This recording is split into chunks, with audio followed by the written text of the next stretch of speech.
Tayo!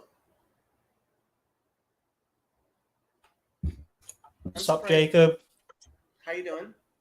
I saw you hooked a pretty girl in yesterday. I thought I'll increase the beauty of this little corner. You did.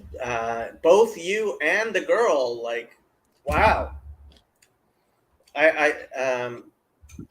I was like, beautiful females on my channel? How'd that happen? Long may that continue, Jacob. She was. I knew when I met her because she would be someone that would find this little corner valuable. She's asking questions that I believe a lot of people in this little corner have been asking or are still asking. So I thought it would be a good unramping conversation for her, and she enjoyed it. So it was great. Thank you for being so kind to allow me access to this. me what do I me StreamYard as Sue StreamYard?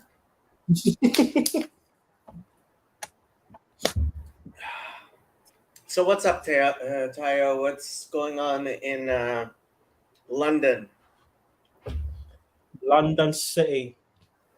So what's going on is basically, this is what's going on. Nothing. I just finished work not too long ago, so I don't know what's happening in London. I'm sure it's Friday night. London's popping. Friday night? Yeah, you should be out there clubbing. Do you go clubbing, Tayo? I'm too old for that. Yeah, clubbing for the 19-year-olds. I think if you're over 23 still clubbing, hey bro, leave it to the kids. Like most of the clubs here in Los Angeles are over 21, I believe. Because you can't drink until you're 21 legally anyway. Exactly. Yeah. So I don't know what you're talking about. Yeah, we've been drinking since we were 16, 14. So by the time you reach 21, you're tired of drinking. Well, you should be. Were you ever a clubbing person, Jacob? Were you ever cutting shapes in the club? So one of my good friends, and for a little while,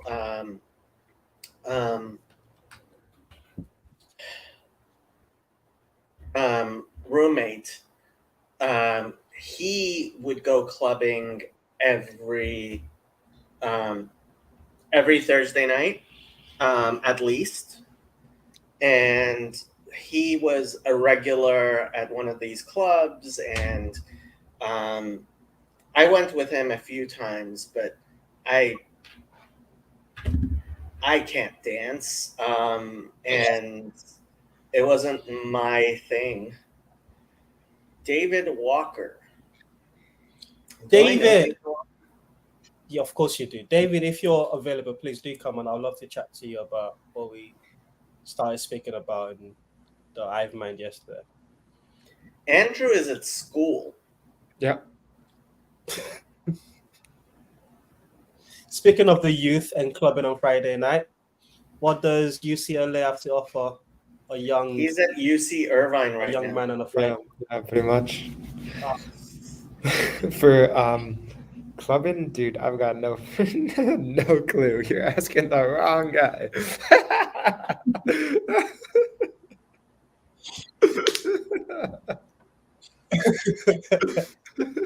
You're 19.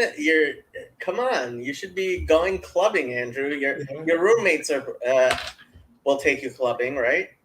Yeah. What am I gonna do at a club, man? Just listen to music and hit on all the girls. Very These people, they got cooties though.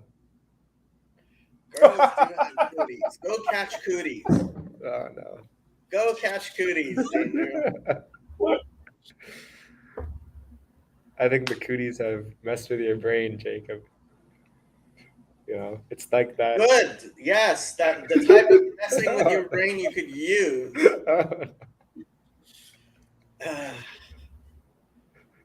Do what Nathaniel did. He married a woman and he has children with her. And he also disappeared by changing his name and not knowing that's the same person that was Anami.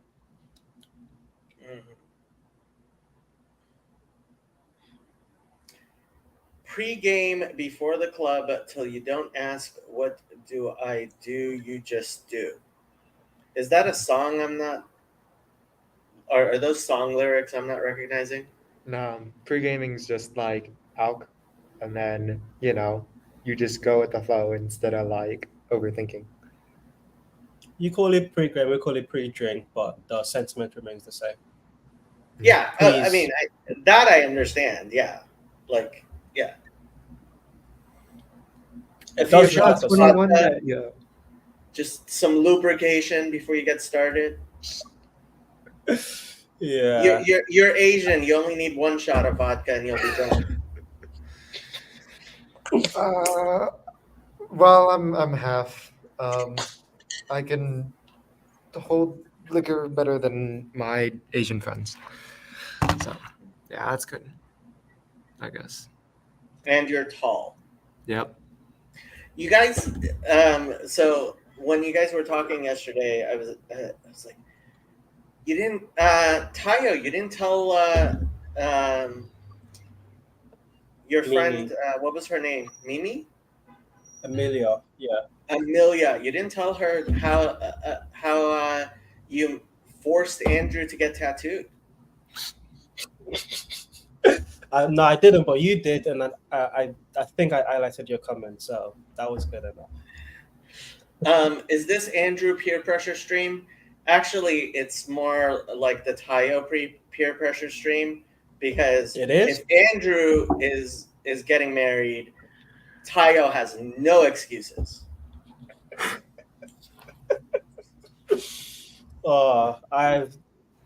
I think I messaged you 2 weeks ago. Just say like, I've missed you, Jacob. Truly, it's been a while since I've had the chance to jump on stream when you're on, and yeah, I've missed your presence and your peer pressure. And before anybody starts turning this on me, I actually signed up for an online speed dating thing this Monday. So I'm gonna go on 5 speed dates on Monday. Wow. Yeah. Right. So this has now changed to the get Jacob prep for his speed dating stream. Prepped? How do you prep for speed dating? Jacob dating. Yes. What inspired this signing up? So nobody actually listens when I talk. They just, for some reason, pay attention without listening. Whenever I tell somebody they should do something, I'm actually talking to myself. Yeah. Yeah. Yeah. Oh, David. Yeah, of course I know David. Hey, how you doing? That's good, man. Can you hear me okay? Mm-hmm. Okay, sound good, brother. Cool. Gartham did not expect on my lunch break.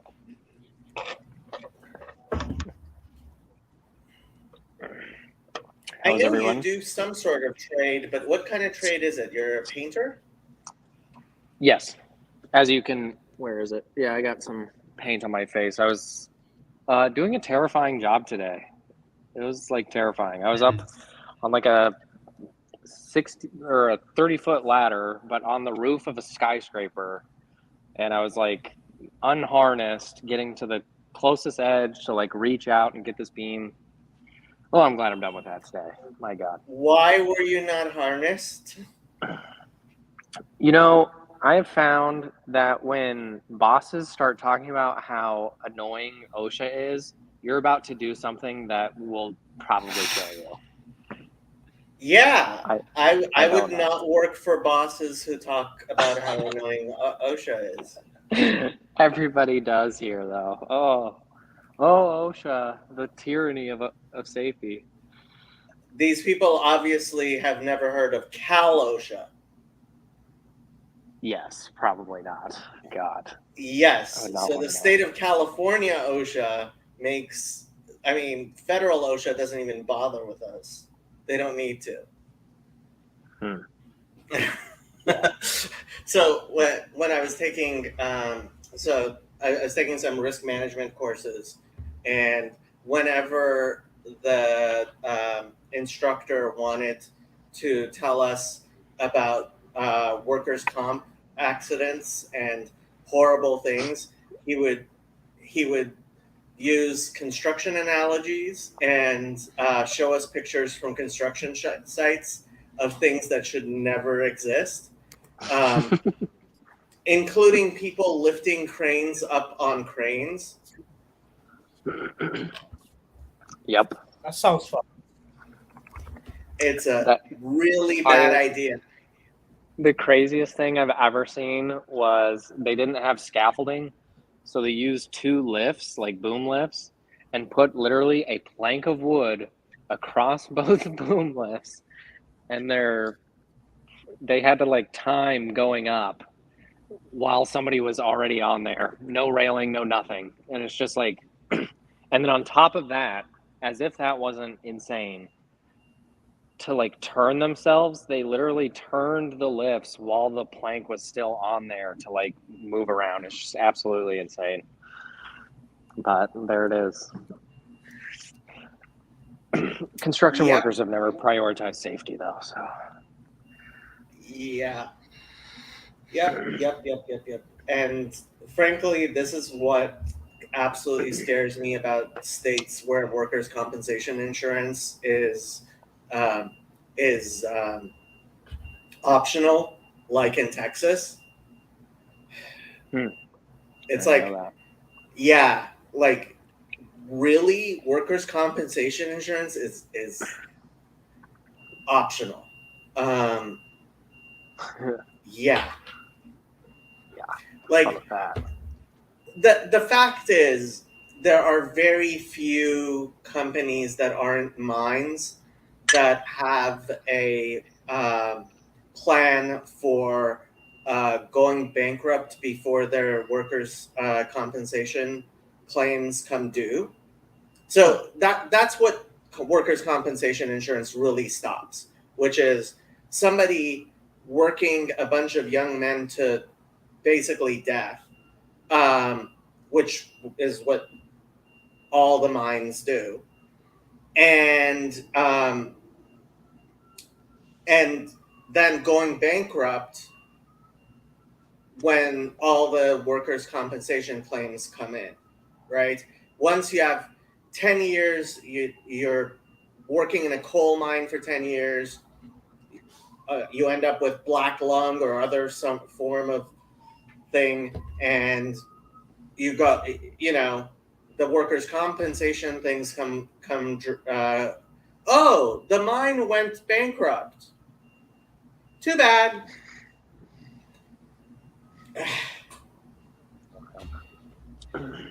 Wild. Am I a tiny bit jaded? Just a tiny bit jaded.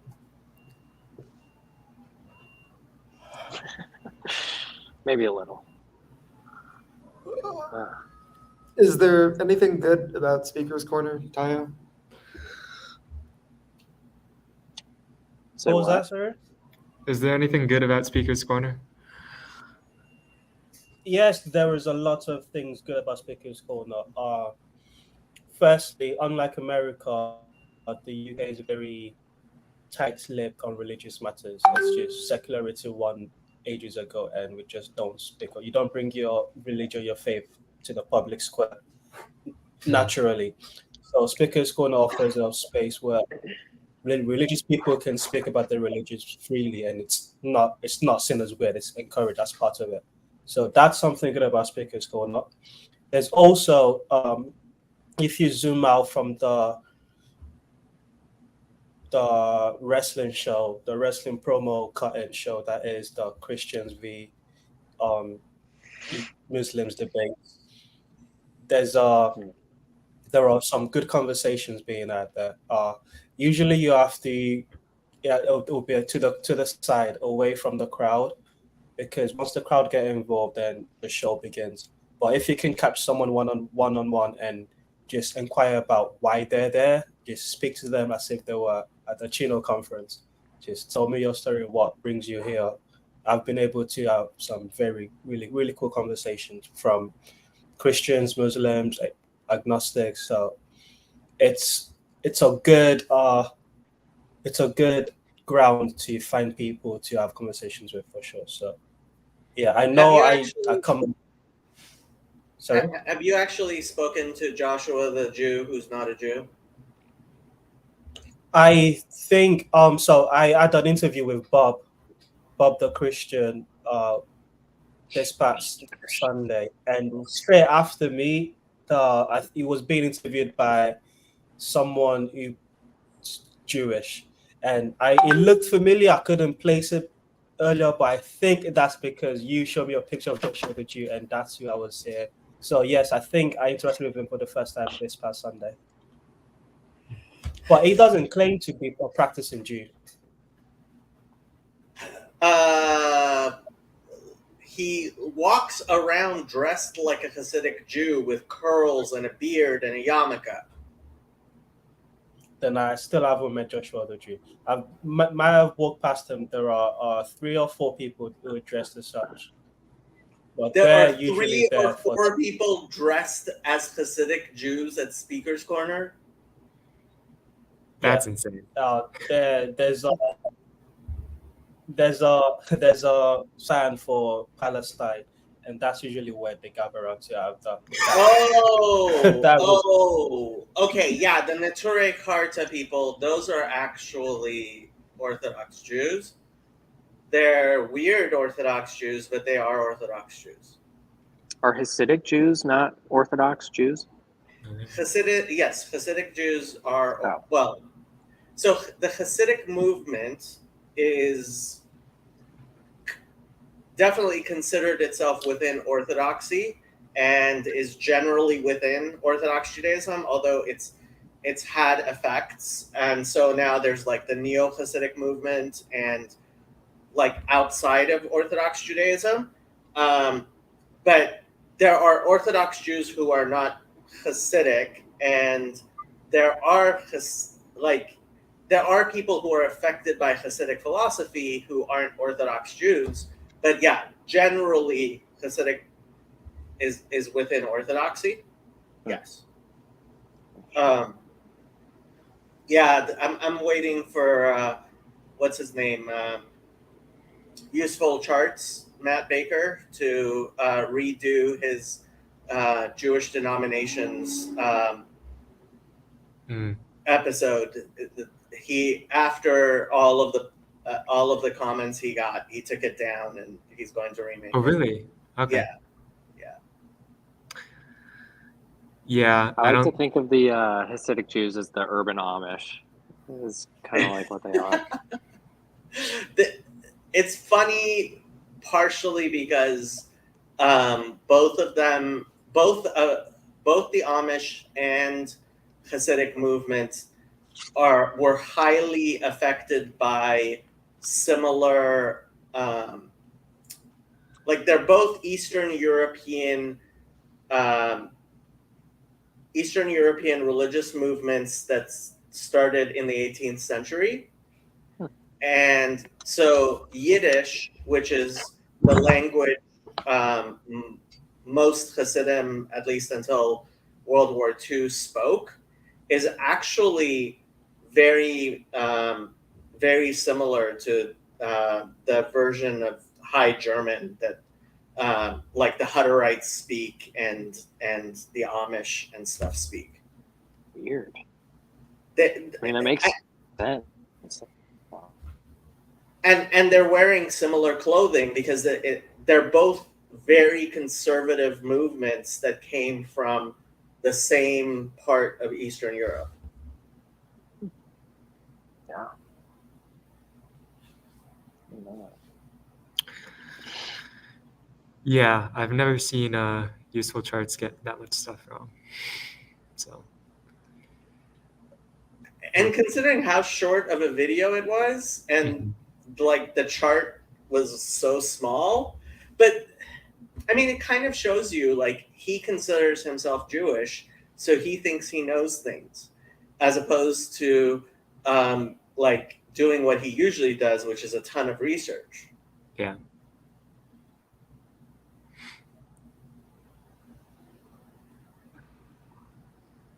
So Tayo, you talked about Estuary coming to Speaker's Corner.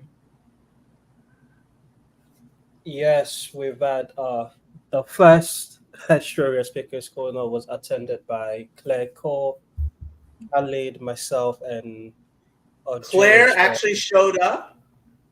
I've met Claire like through 2-3 times now at Speakers Corner. Went for coffee together. You went with for coffee with Claire. I think that was There's a- before the Chino event, right? No. No, that was right after. I was planning on Okay, doing it okay. before, but we got to it right pretty much. I think the week after I got back from Chino. Okay. I am shocked. I didn't think she would actually meet with an actual human being. I told her I'll take a picture to commence. Do I still have the picture? The famous. Oh wow. Tayo met Claire in real life. Yes, I did. Small world. Interesting. I want to know if like anybody has posts of her like posting somewhere on the internet at the same At the time. same time. Because I like if one of her coworkers was posting in one of her channels as her, then I have proof that she's not a single individual human being. You know what? She messaged me on Discord asking if I would be at Speaker's Corner this Sunday. So I'm guessing she's gonna be there again this Sunday. I'll let you know when to go have a look on. Well, I don't know all the places she posts. She's in a bunch of Facebook groups and Telegrams and Discords. Yeah. Yeah, when I spoke to her, I was trying to get to why do you do what she does? Why is she taking part in this space? Because she finds most people are very annoying and not very useful. So why do you keep coming back? And her response was she thinks this space is close enough to Jordan Peterson, and she wants to have a conversation with him. I'm like, okay, if that's how you think you can go about it, fair enough. But that's the reason she revealed to me as to why she participated. Huh. She thinks we'll have an ear to get her to Jordan Peterson? If you No. haven't watched her Believe that interviews stuff. with That's E. the Michael Jones, you probably don't even know who E. Michael Jones is. He is one Heard of of the that guy. Is it Michael leaders. Catholic? Yes. I didn't watch the one with Claire and him. I watched the conversation with Khalid and E. Michael Jones. I was fascinated. So E. Michael Jones is one of the most influential self-proclaimed anti-Semites in the world. He calls himself an anti-Semite. What? And he is very, very influential. He's a trad calf. And the only person I've seen humiliate him is Claire. Really, that's fascinating. She was able to get him on her channel twice, and she's just so capable of manipulating people. And you know, it's funny. Like most people, when their initial thing of her is, oh, she's just an idiot. She's clumsy. She's autistic. And it's like, No, no, you completely misunderstood. You underestimating that woman is just complete mistake, and people do it all the time. She's a force in real life as well. She's a force, but she makes me laugh so much because she's so brutal at times. I can't help but laugh. I just don't know. I mean, I don't know where her funding comes from. Like, a lot of people think she must be like living off of like disability or whatever, and she's just, and it's like she's a qualified barrister. I can't imagine like she has no sources of income. And I don't understand with the obscenity laws that exist in the Great Britain how she hasn't been brought up on charges at all ever, because you guys like you do not have the First Amendment, No, and no, you nuts. and in the United States I think she would be disbarred, and she hasn't been disbarred as far as I can tell. And it's like, really, even in the United States with the type of Well, I things don't she believe says. she's practicing. Yeah, but see, I don't know how bar memberships work in Great Britain, but when you get called to the bar here in the United States, you, whether or not you're practicing, either you're a member of the bar or you're not. And for example, Bill Clinton wasn't practicing, but he was still disbarred after the whole Lewinsky thing, because he. What did you say, Ty? You're muted. You're muted. You muted yourself. I was quoting, I did not have relations with that woman. Yeah, Ms. Lewinsky. Yeah, but that wasn't the reason. Yeah, but similar reason. He actually perjured himself in court. So, yeah.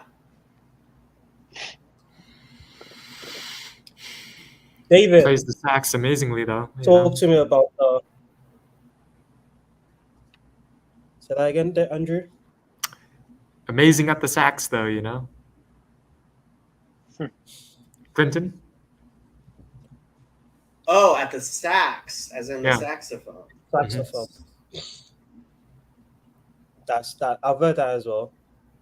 Yeah. You've never heard him play the saxophone? It helped him don't. get elected president. Yeah, it I did. was not. I was in Nigeria. I could not care less about U.S. politics. Andrew wasn't even born yet. No, I wasn't. But Honestly, yes, I think David, last calls. Really quickly, sorry, Andrew. I loved what you were saying in the chat yesterday. Can you just say that on stream? So, because I do, there were these conferences that have been happening. The Chino one last year, there was the German festival, and others before that. And you've got a vision for the Kansas, right, conference? Yeah, the Kansas City estuary thing, which we'll make a statement more officially with Paul about that, because we got stuff finalized, I suppose, for location, which is like literally a miracle. It was like a crazy miracle thing. But what I was saying is, like, I know a lot of people are like, well, are we just going to kind of do talking and conferences like over and over? And I was like, basically what I said is I use the allegory of like a farmer's market, where it's like, let's bring our fruits like to these type of conferences, whether it's like, and me just being more like a artsy person, like I was trying to think of other things that could be like that other than like a film fest or an art festival, or like, I think Teo, you said like a festival of beauty, you know, like that's just something in that domain where it's like, where it's something to motivate us to have work and put ourselves out there and to like show ourselves. And also, like, I know Justin Wells was thinking about having this little corner do a film festival. And I think Yeah. that's like spot on, really, is like what should happen, because I just think a lot of people here are artistically oriented, and again, a lot of us aren't like in the university systems or whatever, so we kind of have to make our own venues, I suppose. And I just think that would be the best thing to do instead of just thinking and talking forever. Not that, and again, like I said too in the chat yesterday, was like, there is an art to a lecture and rhetoric and things like that, but yeah, I think if they were to just all be lecture conferences, it would get very repetitive very quickly, and that would like fizzle out very fast. Yeah, I think like I also said in the chat, I feel and I agree with that sentiment of just that farmers market metaphor is really beautiful, because a lot of complaints about that, even people in this corner about this corner, is that there's just constant thinking, talking, and for a corner that's got so many artists around there somewhere, there are a lot of artists paying attention. There are a lot of people that are complaining about the state of film, art, architecture, whatever it may be. And instead of doing a lot of the thinking and complaining about it, let's start making things. Let's start showing how the conversation we've been paying attention to is influencing what we're creating. And I want to see that. I want to see how Justin also is. He basically helped me to start making a documentary about Speakers Corner. So things like that, we're all creating things in a different way, and a showcase event for those people that are creating would be fantastic. We've got musicians. Mo plays like all of the instruments, and he was in a band. So we've got a lot of artists that can bring stuff to the farmers markets, I feel. And I was thinking, go ahead, Yeah, Jacob. Go ahead. I'm going to be the bad guy here. The reason why this place is so thinky-talky is because it's so Protestant. Yeah, but I think I was going to say, like, I think doing stuff like that would also... I love you, Jacob, so much. In a way, though, it would pay back. Like, it would pay back all the conversations and the great... Like, it has been so helpful to my work. And so, like, a lot of projects I do, I'm, like, literally thinking, like, this is... Like, I'm, like, handing it to Peugeot, but I'm, like, this is, like, for Peugeot. This is, like, how because I'm not a philosopher, so it's, like, my best way to respond to all of this conversation is to make something that's, like, processing all of this thinking and conversation that we've been doing. And so, like, I don't want to see the conversation stop either, and I don't want people to get too embittered and just fighting all the time over conversations. And so it's like some sort of outlet where we can like put work together would be really cool. I was saying like a freaking this little corner science fair. Like, it doesn't just have to be art, like anything really would be really cool. What up, guys? Speaking of people creating in this little corner, How's it going, howdy, Chad? Chad. It's going. Oh. What y'all speaking on? What the heck to do on future conferences? Well, laugh. Yeah. Enjoy Can't life. laugh forever. And I was saying that too, I think at one point was, you know, you don't want to just always have conferences where it's like an art festival or a science fair or a lecture conference. We may want to have some that are explicitly celebratory, like literally straight up like a carnival or something like that, because it just really relieves the pressure. Like, we need something like that as well. Definitely. Yeah. I just went to an art festival. It was totally garbage. It was so like it was like it's the first time I noticed this. It was just so self-referential that, and so like pretentious, and I'm not even sure if anything was sold at the thing. I mean, there's a lot of mostly mediocre art for like $800, and like hoity-toity like rich liberals walking around like patting themselves on the back. and I'm sorry if that's offensive. Like, it's just what I saw. You know what I mean? I mean, they had a Biden Harris thing at the very beginning, and like when you walk in, like that was the booth that you saw first. It was just really weird.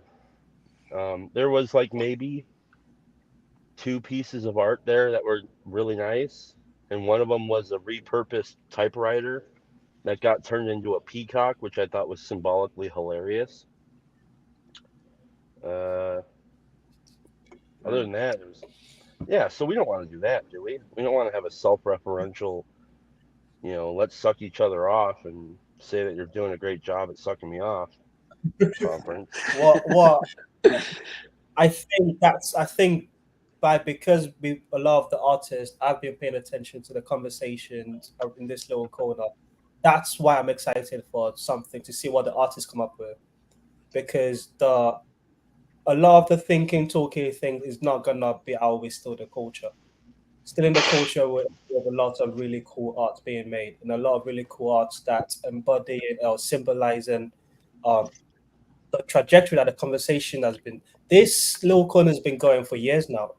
I think the documentary Justin's making will be the first sort of artistic endeavor to sort of try to capture the little corner. I know, shout out to Jess, he's been making cool stuff forever, and just need a lot more of that needs to be highlighted, I think. Don't forget, there are people making books. There are things bubbling up. There are definitely things bubbling up.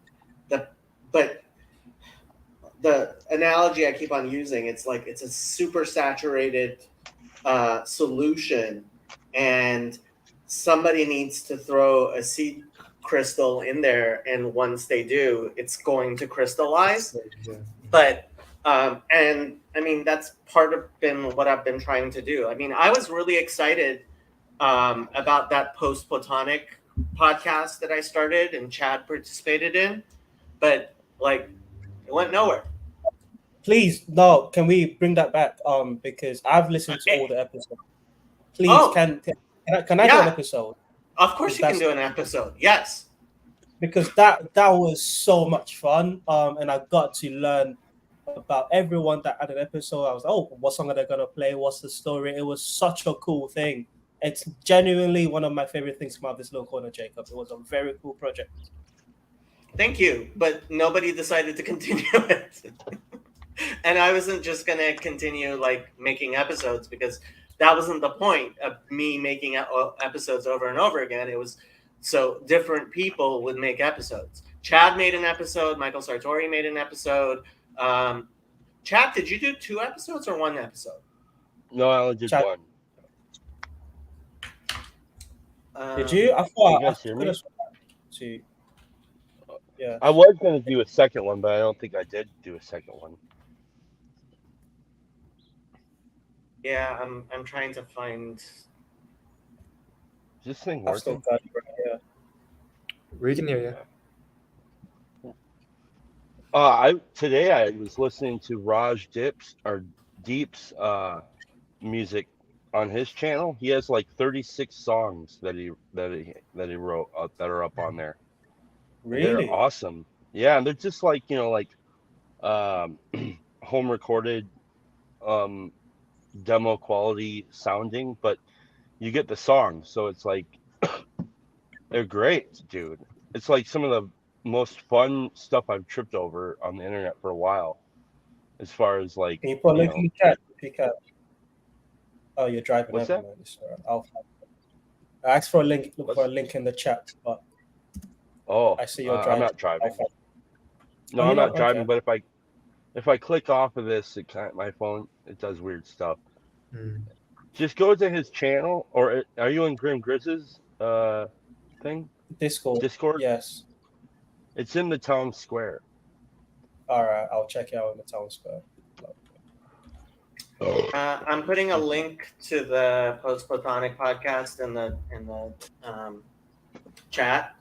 Yeah, we had 11 episodes. Gavin did one, I remember. It's been such a long time ago. It's been like a year ago. The last thing was a year ago. Yeah.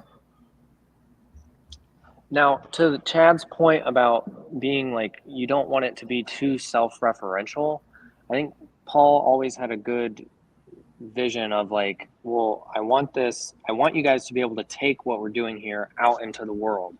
And I think everybody wants that, honestly. I know that's what we want. We don't want it to just be self-serving for us, but I do think the world wants to see you have something going on. And so we have to have something going on here as like almost like a training ground, I suppose, before going out into the world. Because I know for some projects that I've tried to do that was too naive and that was too quick. And I haven't had enough training, I suppose. And so I think that's what we can offer as well. Again, not just art or whatever, but it does seem to lean that way. I don't know. Now, you said earlier that even conversation can be an art piece, and I think this Just Chatting stream is a training ground for how to have conversation. That's how I've approached it. I've approached it as a place where you can learn how to conduct conversations, be a part of conversations, which are two different things and require two different skills. So yeah, this is a training ground for conversation, I think, and we need more of it. I really liked what you did yesterday and invited that gal in, and you had like the title was this corner versus the speaker's corner, and it'd be interesting if more whoever's going to be doing these Just Chatting streams has more pointed topic, maybe still with an ability to keep it general, but like a general topic, and then start exploring some more of that stuff, because like Just Chatting is good and you're going to get a lot of different stuff that's all over the place, but if you have a general topic, which I liked what you did with that. Plus, I think the oversaturation thing is always going to be an issue, because we're all like attention starved goons, and even though we don't like want to admit that, that's really what's going on here. So That's true. Probably Name it. pay attention to that. Yeah. Can't believe I'm friends with a goon. Jeez. Like at least one. At least. I think tonight I'm gonna do I'm gonna try to this evening go live and do an interview with somebody who, she's 18. I think she's 18. She might be 19 or 20, but she's Mimi's 19. my wife. She's my wife's cousin, and she got into when it came time to decide what she wanted to do at college, she decided she didn't want to go to a typical college and get a typical education. So she went into a college that was literally a survivalist college, like out in the wilderness. They taught her how to how to harvest roadkill and tan hides, and she can like just literally go out and live in the forest right now, like. Wow. And she wasn't raised that way, so I thought that she'd be a really interesting person to interview. When you talk about doing something in the world, like she's actually doing something in the world. Now she works as a camp counselor, kind of, but like at a place like an outdoor wilderness camp for troubled kids. So I don't know. That sounds fascinating. What's up, Trey? Look at this Jet Setter. What up, homie? What up? Jet Setter? Is that from that video game in 2000s? Kids, eh? I don't know. The last game I played was Duke Nukem. Ah. You You never heard of a jet setter? Oh, Jet Set Joyride? Is that the game we're talking about? It's older than the game, Trey. The jet set.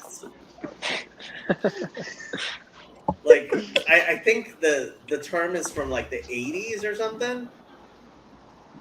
Oh. Yeah, Okay. that's people who were rich enough that they needed to be on a jet plane as opposed to a normal plane, because in a jet plane you can get from California to New York in like a few hours, whereas it used to take like 20 hours to get to New York from Los Angeles. No, a jet setter is somebody who constantly is flying around. Moving around like a nomad. I prefer the definition of the people. Your mic is picking up all kinds of noises except your voice, Literally. Trey. We're hearing like everything except your voice. Like I don't know where you are, but like there's all kinds of noises other than your voice. There, that's better. Hey guys, I'm gonna hop off here pretty quick, but there's a book that I'm listening to right now that I think you guys would, maybe some of you guys would be fascinated with. It's called The Big Rock Candy Mountain. It was written in 1943 by a guy named Wallace Stegner, and it is fascinating. It's touching on many of the topics that we touch on. It talks about domicide and the like the meaning crisis, but like it's about a family starting out in like 1895, and then they start moving around and chasing the American dream, and it's pretty interesting. So I don't know. What's the title I'm again? about The Big Rock Candy Mountain. The Big Rock KG Mountain. Candy. Kingy. Oh, okay. Candy. Yeah. Candy Mountain. Yeah, like the song. Yeah, UI call you. Yep. All right. Well, I'm gonna go set some tile. Bye, guys. Okay. I'm getting off of here too. I got to get back to work. I've said my Hey, piece. Thank you for inviting me. Thanks for coming You're on. always welcome. All right. And I too will head off and leave the California boys to run the stream. Thanks, guys. It's gonna become a Los Angeles stream again. Yeah, crazy. My mom's calling. You guys have Oh. fun. Great. Okay. Well, Big L. How are you How's- doing, Andrew? You know, it's going. How about you? It's going.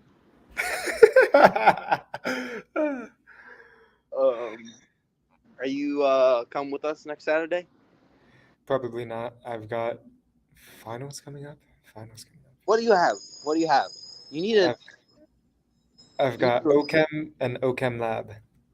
boo. It is a Saturday. It's not Monday, or Wednesday, Dude, or it's a Thursday or summer Friday. class. It's a summer class. That shit goes fast.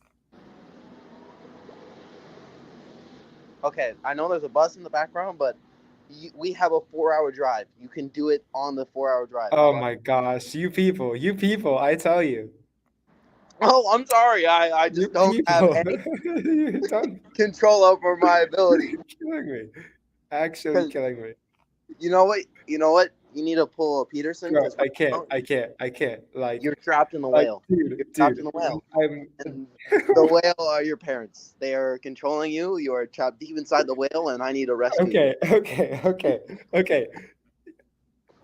I guess so, but like, we gotta do this one step at a time.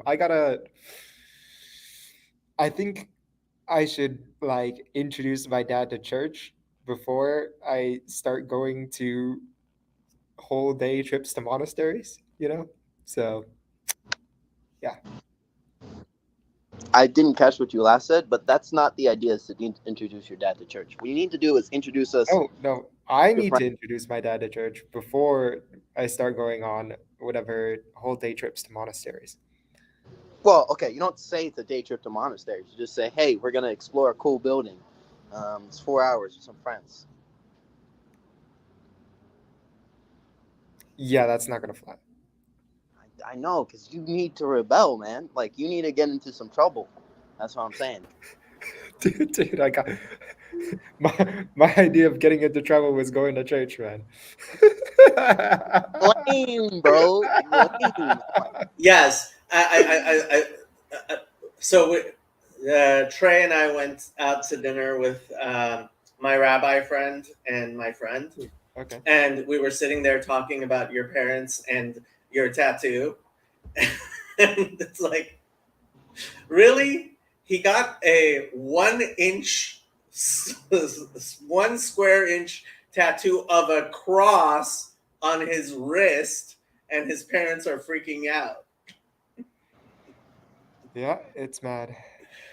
Now, when you get a tattoo of Jesus on your face, that's when I'll say you've gone too far.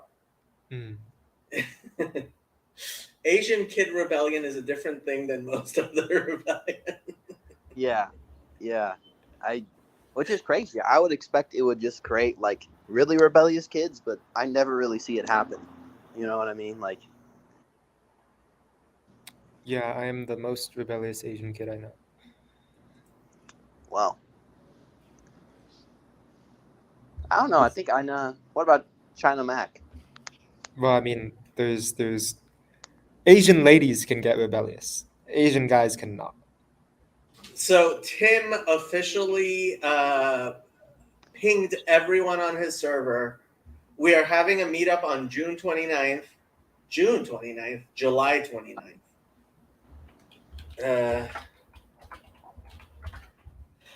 At the Monastery of the Life-Giving Spring in Dunlap, California. Let me know if you're interested in attending.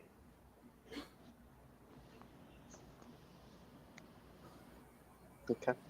Well, I'll see a lot of people. Mitch says the tattoo of Jesus is in your heart, not on your face. Mm. You know, I feel like I'm in the opposite situation of you, Andrew, because all my friends are telling me not to do stuff, but all my parents are telling me to do stuff. Like, we have the inverted situation. Like, my mom would be like, yeah, go to a monastery. Yeah, go to a crazy nightclub. My friends so, Yeah, monastery, nightclub, same thing. honestly, to my parents, it does. Like, it doesn't matter. As long as I'm not doing heroin, I'm good. Yeah, it's like they want me to be a nice secular boy, and yeah, I don't get it. It's not like you're spending the entire day at the monastery. I'm only going to be there a few hours. Well, it's gonna take 5 hours to get up there. Yes, and Wow. you can do your homework in the car. In the I've car? done it No, every get out of time. here. You cannot do OChem in the car. I've You cannot do literally- OChem in the car. You're capping. You're capping hard. Right now. You know what? I'll do it. You make a bet. I don't even know OChem, but I bet you I could do it in the car. How much you want to bet? I will do Get your out of here. homework for Get you. out of here. I Get out- can't No, do. I can't. do any homework I'll- in the car. It I'll makes do it me for you. car sick. Yeah, of course. I'll do it for you. How about No, that? no. That's me not the- going to help him pass his finals. Yeah, there's a final with this. Wow. Okay. I'll make the study guide. How about that? Get out of here. What you can do is listen to lectures and stuff. Yes.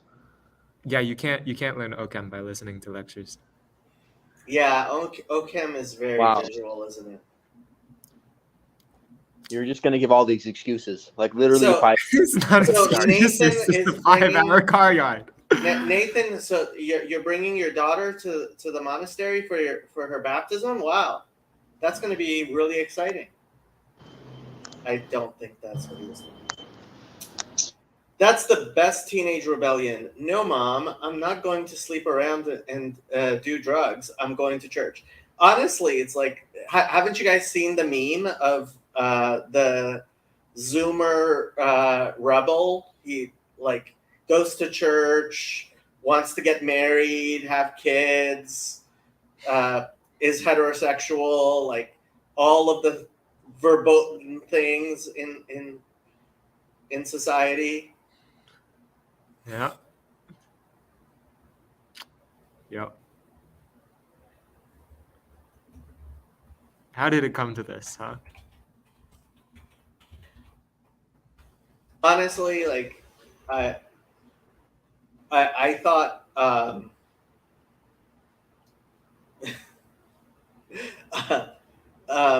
I thought that Paul Vanderklay, since he's not streaming right now, a Just Chatting stream, we would get like other people, and we kind of did. Tayo and David came on, but like this is the most Jacob stream we've ever had. Yep. Trey in his car. Yep, Chad. and it's me and you. Uh-huh. Let me see if I can get. Uh, where's I am going to put the link into the chat because if I'm just talking to you, I'm going to end the stream. I don't like talking to you. Okay.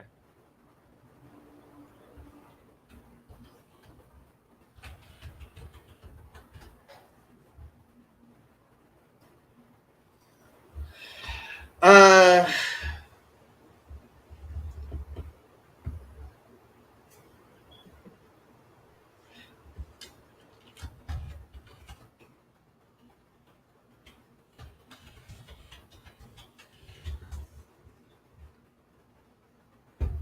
why are you jumping on a stream at school? You have a class later today, or you just No. don't want to drive home?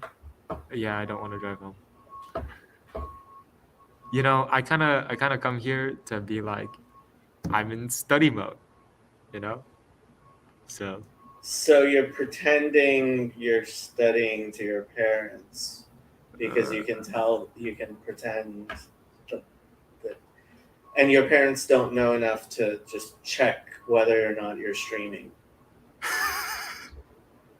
So if somebody really wanted to ruin your life, all they would have to do is text your mom and dad a link to the stream, and then things would be over. Your parents would see my channel, see all of your streams. yeah. Life would be totally over, and they would never let you talk to me. Like, can they block my phone number from your phone?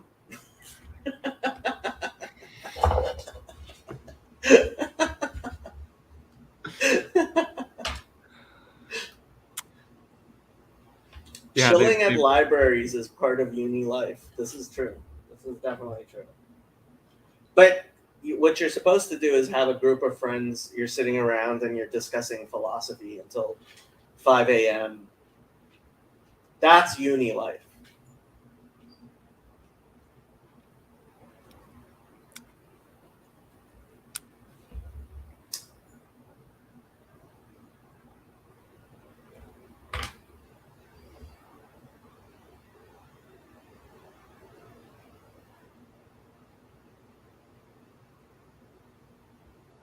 Have you ever watched Lord of the Rings? Yes, many, many times. Let's go. Have you ever watched Lord of the Rings? Yes, many, many times.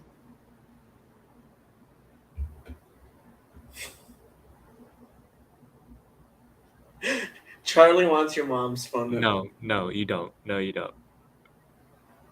Charlie's gonna go hit on your mom. No. For some reason, I doubt that. Your mom.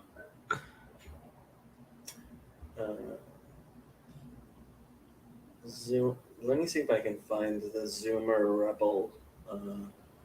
Zoomer.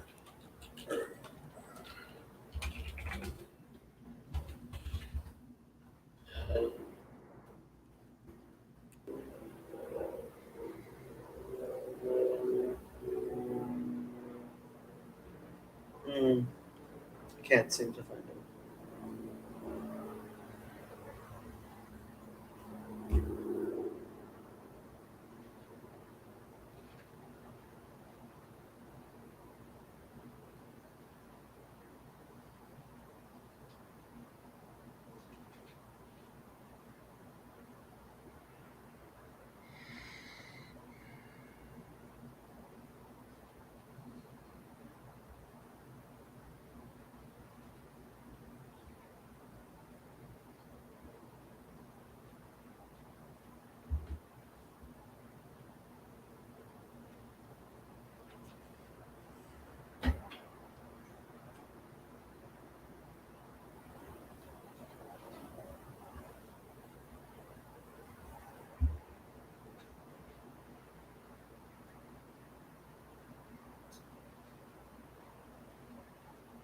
Um,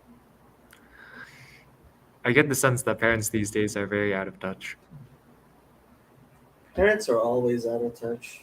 Yeah, but like, yeah, my parents were like, this is the best time of your life. And I'm like, this better It not. is. No, it This is. better You're not be. 19. This better not be the best time of my life. Oh, I'm sorry to tell you this. This is the best time of your life. No, You have and if you're not enjoying it, one of the things I love about the Spanish language, the verb to enjoy is disfrutar, and I like the fact that it has the word fruit in there because I think like it's more actively explaining what it is to enjoy.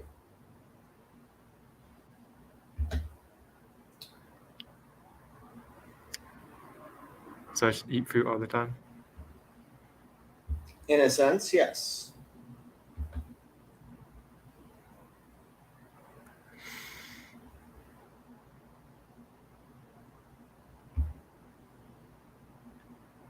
So what happened to the girl you asked out? Yeah, we had boba. You had boba. Nice. Uh, Are you gonna have boba again?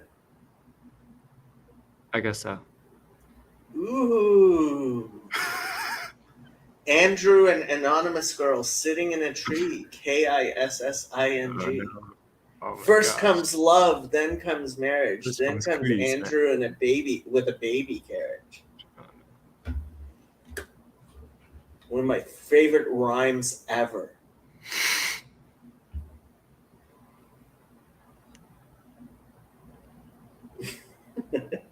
I stare contest stream. So I have this thing where for my streams, if like nobody's jumping on and saying things, I just sit here quietly, and that makes people want to jump on and say stuff. Andrew, what's a whole mood? That's a whole mood. LOL. I have no idea what you're talking about. Mhm. Jacob, do you have a cold? Do I sound like I have a cold? Might be that I'm so far away from the mic. Trying not to make an easy joke. I'm not sure what the joke would be.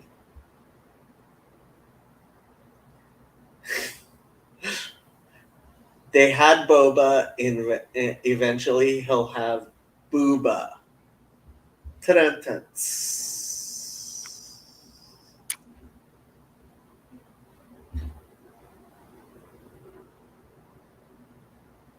I think it's probably that I'm so far away from the mic. I should move the mic closer. Shadow, come here.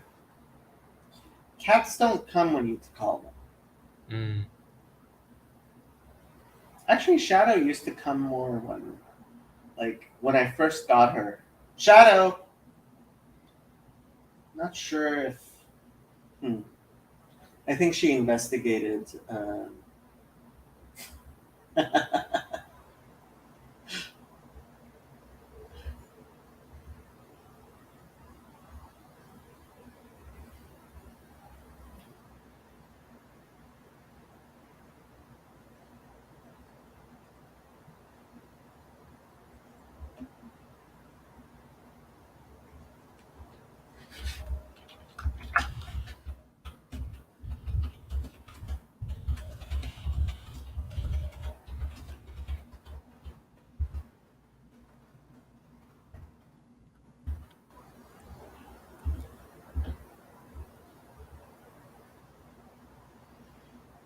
I have no idea. For a minute there, I thought Cassandra was Connie from Australia. I don't think Connie's from Australia. I'm pretty sure. I'm not sure. I remember where Cassandra is from.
So I was in lab on Wednesday, and we're doing cleanup, right? And turns out, well, I've got like 3 ladies as my lab mates or whatever. Turns out they wanted to hang out. They never told me. I was just doing cleanup. They probably should have told me, but then they all left. And then my TA was like, those ladies wanted to hang out, and I was like, would have been a nice opportunity. Yeah. Oh, she is in NorCal.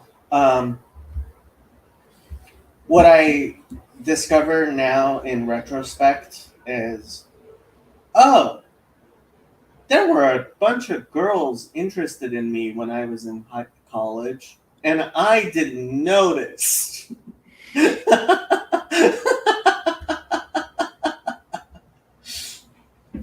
Yo, Jacob, did you ban Father Stephen from your streams or something? The man's nowhere to be seen. So Father Stephen jumps on streams when he has time, which is almost never. He is an archpriest in the Antiochian Church. He teaches theology to all kinds of people. He is currently working on the adult school curriculum for basically all of Eastern Orthodoxy in the United States, in various iterations. He does the Lord of Spirits podcasts. He's doing his second PhD. He is the man. He's writing yet another book. He's yeah, the man has better things to do, whereas I sit here and do not much at all. I should probably be like working on stuff, but this is my usual. I listen to. This is my usual. I listen to what's his name? Time. What's the name of that guy? Paul Vanderklay. Mm. And I figured if he's not doing a stream, I'll do a stream and I'll see if people join or not. But apparently, people aren't so interested in my stream. Not trying to convert you is more important than all that stuff. I don't think Father Stephen is trying to convert me. It's funny, like Father Stephen is less convinced of the possibility that I could in fact convert, because he seems to be of the opinion that that's a supernatural thing that will, like, it is supernaturally not happening because of the stuff Paul says. So he's like, yeah, Jews converting to Christianity, that's not going to happen. And he has an idea of why that doesn't happen that comes from his understanding of Paul. Whereas I don't think such a supernatural thing exists.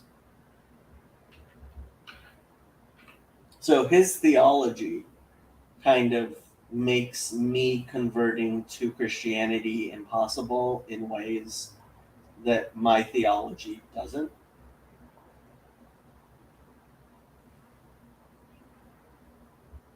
Father Stephen is a good presence to dampen the ortho bro zeal in this corner. I'm not sure we have that much ortho bro zeal in this corner. I mean, I'm guessing Jonathan Pajot has more ortho bros. I don't know if Jonathan Pageau has more Ortho Bros because I partially avoid his community, partially to avoid the Ortho Bros. But even Pageau, okay. So as far as I'm concerned, if you actually get baptized in an Eastern Orthodox church, then you can no longer be considered an Ortho Bro. Because that requires like a year of catechesis and actually having met an Eastern Orthodox priest who is trying to make you not be an Ortho Bro. Therefore, can't really be an Ortho Bro and be a part of an Orthodox community. Nobody has Ortho Bros like Dyer. I guess so. I don't know Dyer. And I think I sometimes get Dyer confused with Dalthip. Your streams with Father Stephen are really the only ones where I see at least some pushback, so I really appreciate that. Well, I mean, I have to tell you, very few, like, what I am saying, in order to refute and push back against what I am saying, you have to have a coherent view of things. And that's why I constantly point to the various scholars. So I think if you're coming from a Protestant view, James Tabor is the best you have. And James Tabor is basically not a Protestant anymore. So, like, I don't know if, like, Protestantism is actually defensible. I have not found someone who does a good job defending Protestantism today. Matt C., Michael Sartori, but Michael Sartori, part of his whole thing is, yeah, I'm not going to get involved in all those discussions, and it doesn't matter. I have my Bible, and that's what I care about. And, like, I'm not sure there is a better Protestant way of maintaining your Protestantism in the face of the Dead Sea Scrolls than what Michael Sartori is doing.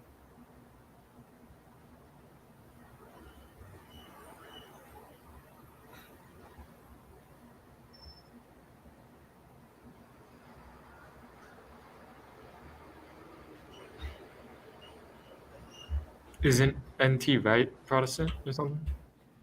N.T. Wright is Protestant, but honestly, I mean, I think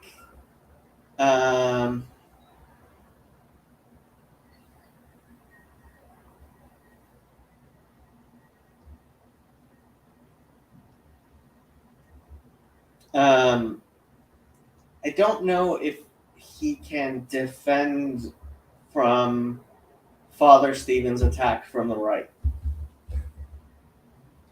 If I think once you start on the road of new perspectives on Paul, you end up ooh, Billy, how you doing? Doing well, sir. How about yourself? Good. So you're going out to the tornado damage somewhere? Yes, sir. And Rocky Mount, North Carolina. We're going out tomorrow for a day trip. It's about a 2-hour drive. So we're heading out at 5 a.m. tomorrow and probably back around midnight tomorrow night. Okay. You're gonna just fix up people's houses and stuff from storm damage? Well, tomorrow is more along the lines of trying to make sure roadways are accessible and people can get in and out of their driveways, in and out of their houses. So the storm damage to houses will probably start taking place to fix next week. But right now, we just want to try to make sure everybody can move safely in and out of their house. Okay. Yeah. Wow. That sounds like an important. When was the storm? The 19th, I think it was Wednesday. Yeah, Okay. Yeah. So there's more business damage was done than residential. I think as of right now we have about 20 residents to look after. But there's more coming in. So I think there's 10 people on the ground up there for the organization I work with that's up there now trying to coordinate things and get things set up. So when the hands and feet show up, we can just get after it. Did you listen to the discussion I had last night? I listened to part of it. I caught like right in the middle of it, and I need to listen to it. I heard a little bit about adoption, and so I really need to go back in and listen to it. Yeah. I think you would find it really interesting, and I think your views on it would be really interesting too. So Jason, who I do my Bible studies with on Wednesday, his family really is very involved. They started this thing, which is kind of like a mission, but I think they're doing it a lot better than some places do it, and they seem to be doing really important and good work helping orphans, and they're going to start helping people in the United States as well, but right now they're working with India, Honduras, Ukraine, so yeah, and Greece. Out of country stuff is expensive. Yeah, it is. It is. Yeah, that's one of my things, and it's like, I mean, I've told you, like, in Jewish law you have this idea of concentric circles of responsibility. You have to start, honestly, you have to start with yourself, but you have to start with your family and your neighbors and your city, and further out, because you do a lot more good locally than you can oftentimes, and that doesn't mean you completely forget people further out, but yeah, I mean, I think by the way, Baz is really excited you're on, so Is he? yeah, he says, Billy, hey. So I like Baz. He's a good conversation partner. well, since Charlie doesn't come on Discord, so I used to have Charlie's from Arkansas, and he's a Baptist preacher, and I used to, on Discord, we used to go back and forth, and it was a lot of fun. I had a lot of fun. So having Baz around to go back, like, I need somebody to actually push back against the stuff I say. So thank you, Baz. That's why I jumped on. But I want to say something to add to the point you just said. Mm-hmm. So, doing out of state stuff and out of country stuff just adds a whole level of complexity. So I'm in the middle of planning a trip, because the same organization has people up in Vermont right now handling the floods, and so I'm planning on, if they're still there, to go do some mud out work August 18th through like the 22nd, right? But it's a 12-hour drive, so I have to plan it a month and a half out, versus stuff to happen 2 hours away. I can just jump on my next day off and go, Yeah. So it's a lot easier to handle things locally, and you don't lose as much time. But I wanted to point out something, because I find the Protestant question very funny, because I have listened to a lot of of vocal Orthodox rabbis talking about how Noahides should live and what Noahides should do. And it sounds very Protestant in nature. Don't read anything other than the Bible, follow the Bible and this set rules, and none of the stuff that the other rabbis from 1,000 years ago said really pertains to you. It only pertains to us, the clergy. So I'm just saying that Noahidism is very Protestant in its nature, in my opinion. I hear you. I think, yeah. It's one of the complaints that I have. I think part of the Noahide movement came out of the Messianic movement, and there's a reason why the rabbis who get elevated. Like I jokingly call Tovia Singer like the best Baptist rabbi I've ever heard of, and in like he's in a sense. So Baz says Protestant is such a flexible term around here, and like, yeah, Trey, it is in a sense kind of like a slur, but it's the best way we have of describing what we're describing. So like Rabbi Singer, he's not a prominent rabbi at all. Like in the Jewish community, like almost nobody's heard of him at all, right? And so there's a reason why he's so popular, I think, among Noahides, because so many of them come out of the Protestant thing that they're. So I certainly hear you, but yeah, it's. Like that's one way of reading Maimonides, that Noahides can't do anything, right? And that's kind of why I the only channel that I really in any way recommend is that Australian woman who has that channel, My Noahide Life. What are you flashing, Trey? Oh, sorry. I was just trying to entertain the people while you were on a rant. Because I think she actually, so she has a way in which being a Noahide works for her. And if that way works for you, that's fine. Unfortunately, the way that's worked for her is she's become convinced that her way is the only way, and I don't think that's a very Jewish way of looking at it. Well, look, I like the Baptist way of doing things. That's why I'm a Baptist. You know, we have a very loose command structure, right? We have a national committee that nobody ever listens to.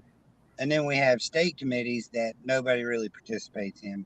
Each church is onto itself, right? You have certain parameters that you have to follow in order to be part of the Baptist Association in North Carolina.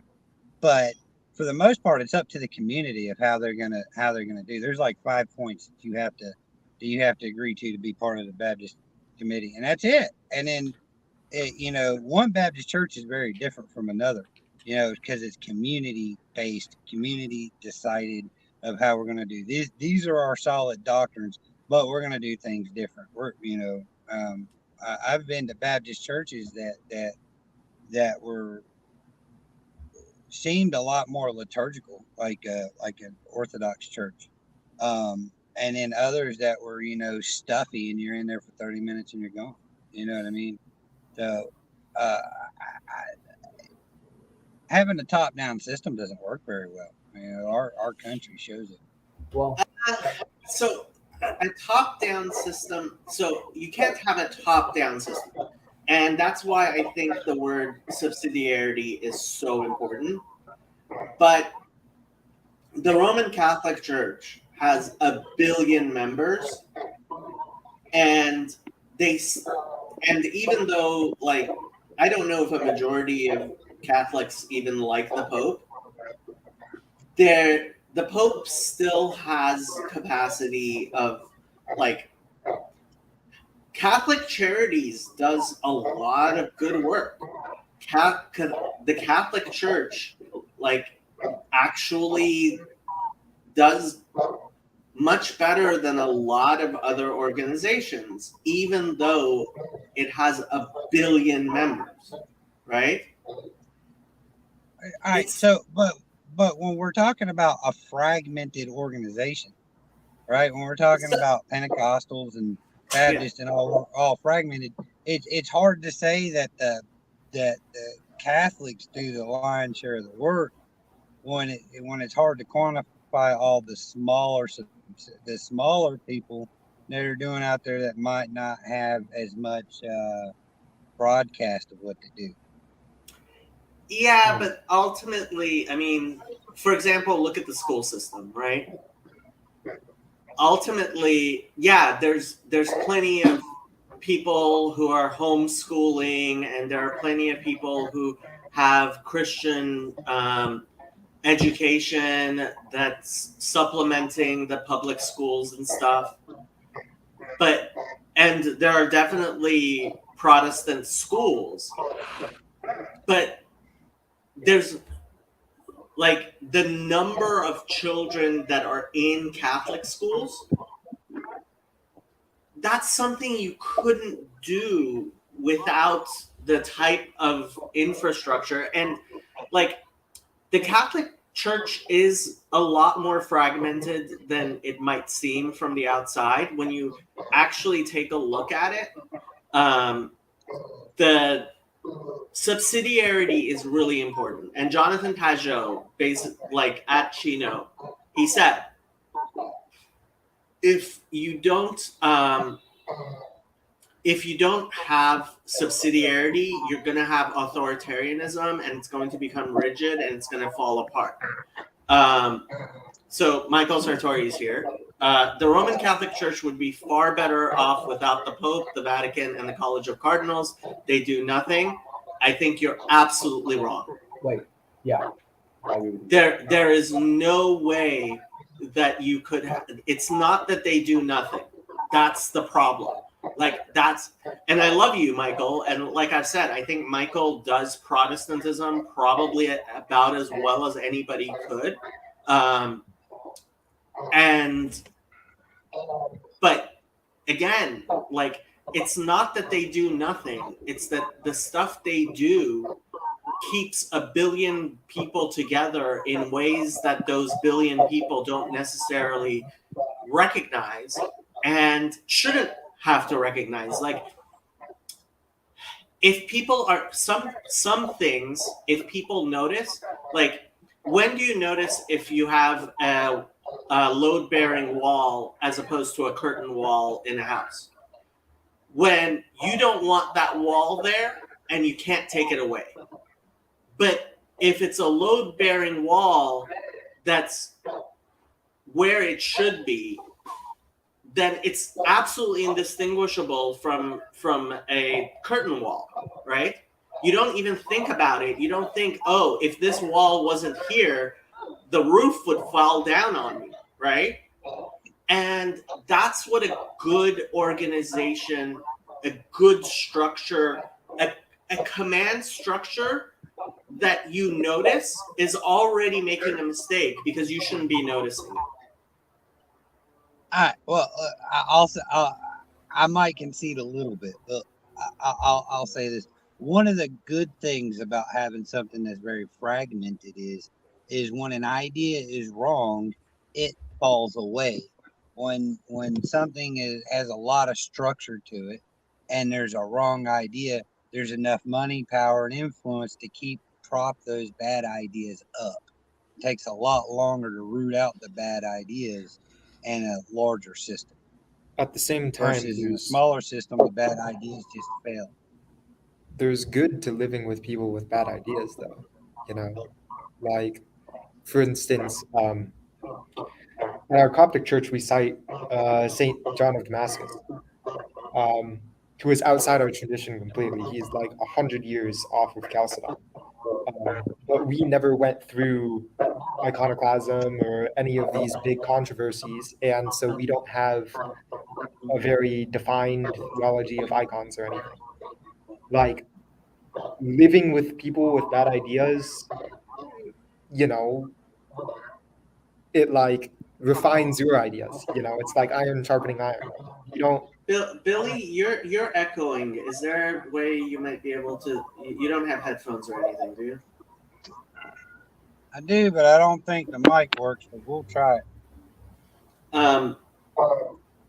And Michael, if you can jump on, it would be great if you would. So Michael, I mean, he's making, yes, Trey, in a second, but Michael is making a point about, okay, the CCP, China also has 1 billion people, and yeah, it does, but first of all, I don't think people recognize that, like, for me, if there's an organization of 1 billion people, there's a reason why God created that organization of 1 billion people. And it's doing something. So you can't just ignore it. Go ahead, Trey.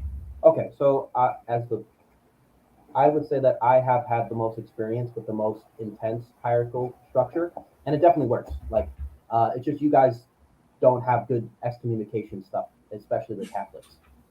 So 2 things that make it so that hierarchy becomes good. If you have a good excommunication or good rules, that means if I go to one church and I go to another church, we can be in fellowship together. And what that enables Jehovah's Witnesses to do is that if I'm in California, the governing body, the people at the very top, can host something called an international, where everybody from around the world gets to go to one place and they get to have fellowship together. If Catholics started, actually like enforcing the rules, they could probably do that. But since they don't, they can't. First of all, I think you're wrong. They do that. Chad says, Billy. Well, there is okay. But they have very large. No, they have very large gatherings as well. They do. It's subsidiarity that's important. I don't think it's the shunning structure of the witnesses that's doing it. Billy. Question. With just one question. Do you think somebody from, let's say, Italy could go to a Catholic church in Germany, especially with everything going on, and they're going to have them come to a good fellowship? They're not going to start arguing. You believe that honestly? Yeah, I really do. Billy, you want to try your sound? Say something. We can't hear you. Nope. Shit, sorry. Well, Okay, fellas, now- I don't know how much longer I can stay on here anyway. Sorry about that. You don't seem to be echoing anymore, though. Oh no, Okay. yeah, you are echoing. I can try to mute while y'all are talking if that helps. That does help. Yeah. All right. Well, if everybody's done talking, can I throw some sense in right fast? Go for it. Okay. So, Andrew, you're absolutely right that living with bad ideas you have to be able to do that so you can see. Learning from other people's mistakes is just as important as learning from your own, right? If not more important, because you don't have to suffer the pain, right? But being able to see that it's a bad idea. But when bad ideas are plastered over with money and influence, you don't know it's a bad idea until you do it yourself, and it kicks you in the wrong spot. You know what I mean? So, look, there's good and bad to every organization, but I don't like this universalism that everybody wants to do. Why does my theology, my thought process, what I think, have to match up with the person across the street, let alone a person across the country or in another country? Why? Why do I have to be? Why does it have to be universals? In my opinion, the good Lord made all of us fearfully and wonderfully for this time to do His will right now. And he doesn't need 8 billion eunuchs who are following him, or 8 billion people that are just following him lockstep in one unison way. Why would we need 8 billion people, right? We all have our unique characteristics that we bring in. Why does our theology have to match everybody else's theology too? I mean, does my wife need to look like your wife? Does she need to act like you? You know, do my kids need to act just like your kids do? You know, if it's okay for my kids to act different than your kids, why is it not okay for my theology to be different from yours, or even disagree with you for that matter? Because it's better to be able to look here and go, all right, I got opinion here, an opinion here, an opinion here, and I'm right dab in the middle. So I am flourishing from all the debate just by being able to hear it and see where, okay, that guy got this wrong, but he got that right. And that guy got this wrong and he got that right. That guy's completely wrong, but that's okay. You know, I think that's a lot better than being in lockstep, you know, attached to the hip.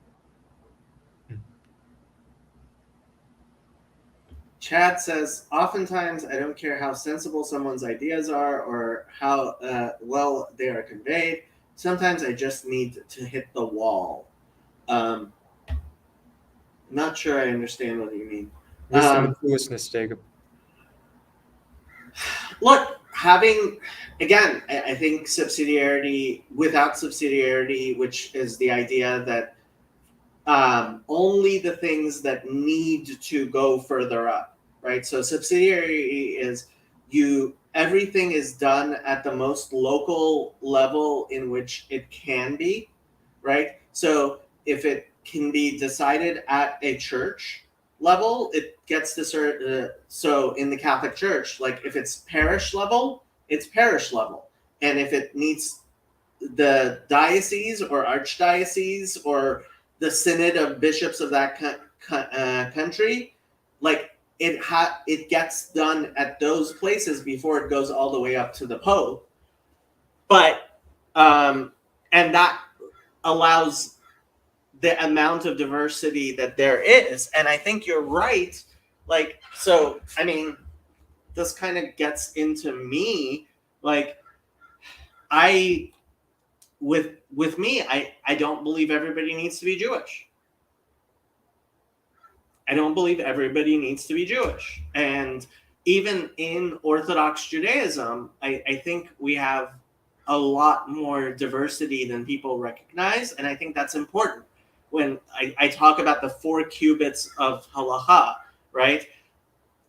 Like it's an area that has different places within it, but there's still boundaries. Chad says it means something personal experience. Sometimes personal experience is paramount. This is definitely true. Nothing important happens above the level of bishop and diocese. Ergo, no one above the bishop is necessary. I think you're just plain wrong. If it wasn't for the Vatican, you would not have the United Liturgy that exists all the way around the world. The biggest mistake they did was have less canonical rigidity back after Vatican II. You would have female priests, you would have gay marriages, you would you're just, and the Germany example that Trey brought up is the perfect example of why you need somebody like a pope, because when you look at what's going on with the Catholic Church in Germany, like I'm sorry, the bishops they need somebody above them, and that goes back to the discussion that I was having with Cedric Parcells, talking about how the CRC, because they don't have a relationship with the lowercase Catholic, the universal, the international church, they're going off doing their own thing. And he actually gave a very good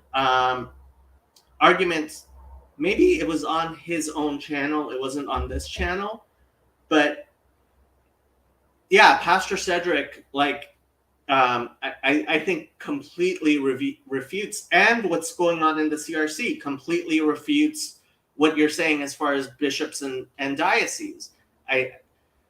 What the International Anglican Communion is what's keeping the Anglican Communion from losing its mind. So I completely disagree. Connie, hello, Connie. She's the one who's actually from Australia. As a lapsed Catholic, I would try to explain the structure and accountability is supposed to provide safety for the sake of freedom, like a fence around a kid's school. Yes, Trey.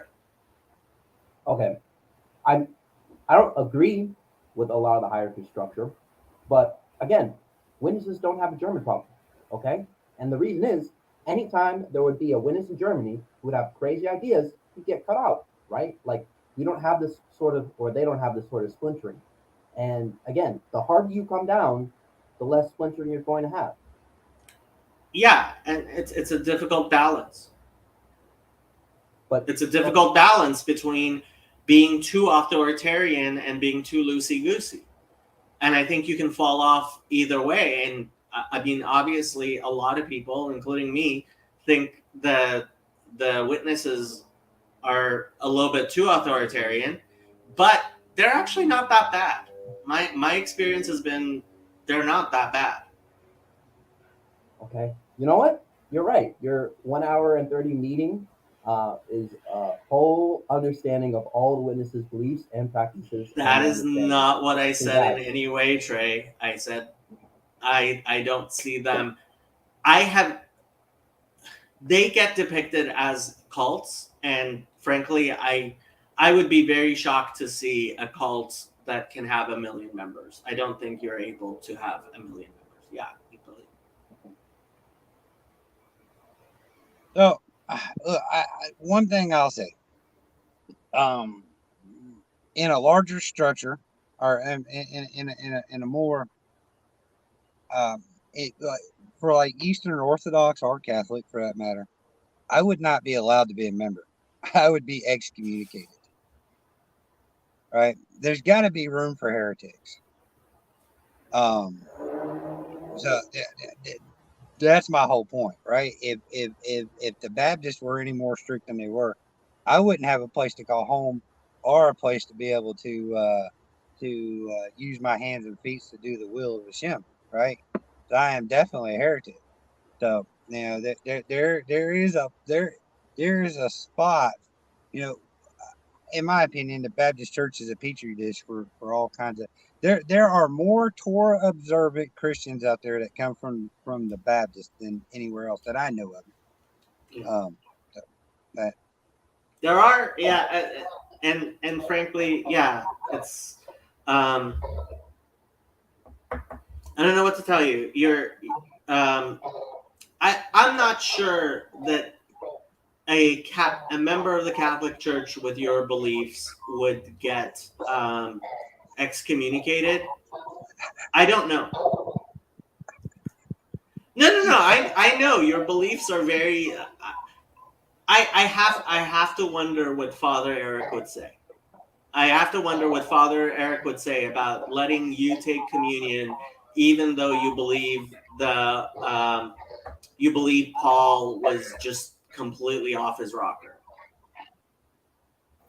He's not getting in my thing. That's all I'm gonna say. But I love you, Billy. I love you, Billy. Hey, look, that this is the problem where we allow laymen to read their Bible and come up with their own conclusions. Some of us are just way out there. But the thing of it is, and I'm gonna have to go because I'm on my lunch break. But the thing of it is through the Christian church, through Baptist and a few other organizations and some Torah organizations, I've been able to do a lot. And also through the state, a thing that I hate the most, the state, I've also been able to do a lot and be the hands and feet of Hashem. Without those structures, I would not have been able to do majority of the things I've done. I wouldn't be able to be a foster parent. I wouldn't have done 29 disaster relief missions, and countless other missions. And so I am thankful for that. But there is a danger on both sides. It's just like we were saying earlier. There's a danger to everything you do, right?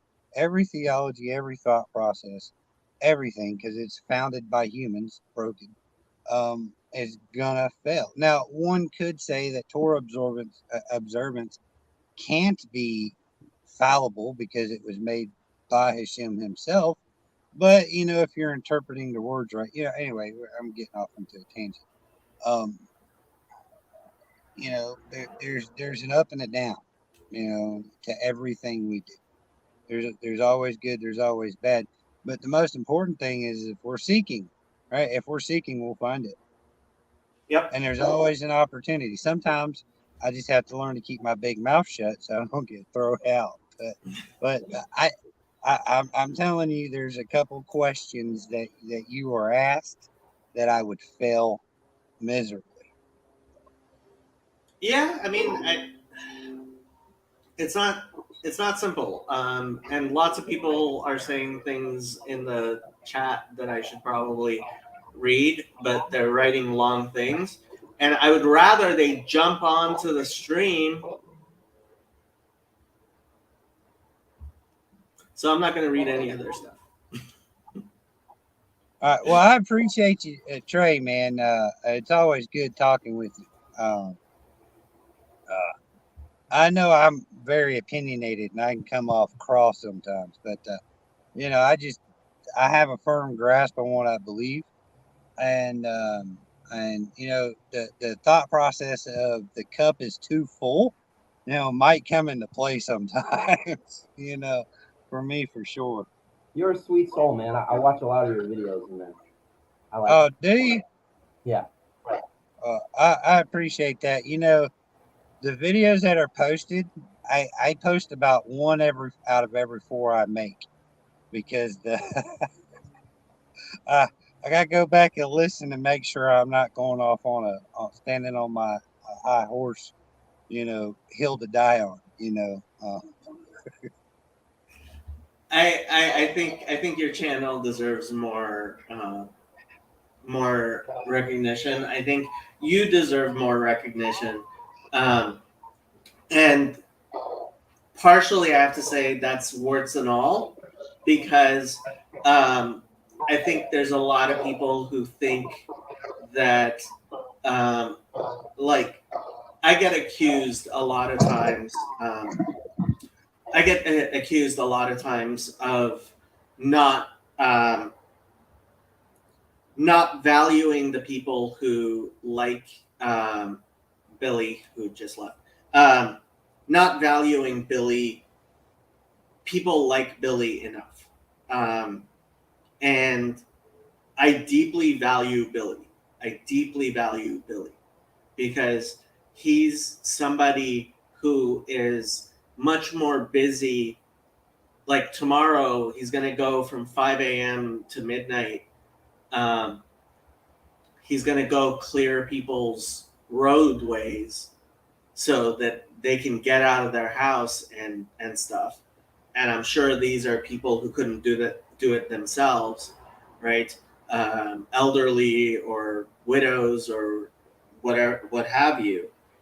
And he could be spending that time like debating theology and reading books on theology or whatever, right? And it would be an absolute mistake to underestimate the value of someone like Billy. At the same time, I think like Michael makes the opposite mistake, which is undervaluing the value of somebody like the college, like the people at the College of Cardinals in Rome. I think they provide a certain service that allows the Catholic Church to do all of the stuff that they do. Yeah, Billy has a channel. Everybody should go look at Billy's channel. Let me find Billy's channel and link it.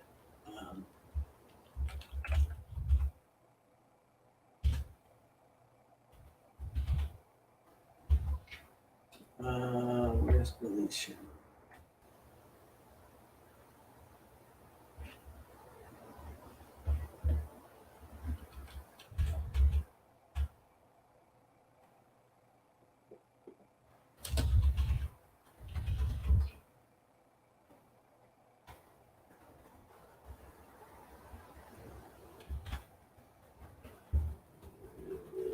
This is Billy's channel, and I am actually going to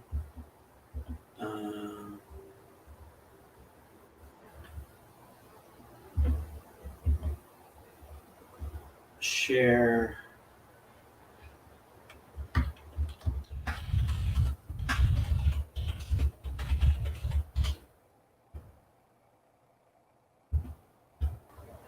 Actually, you know what? I think this might be a good time to play a video.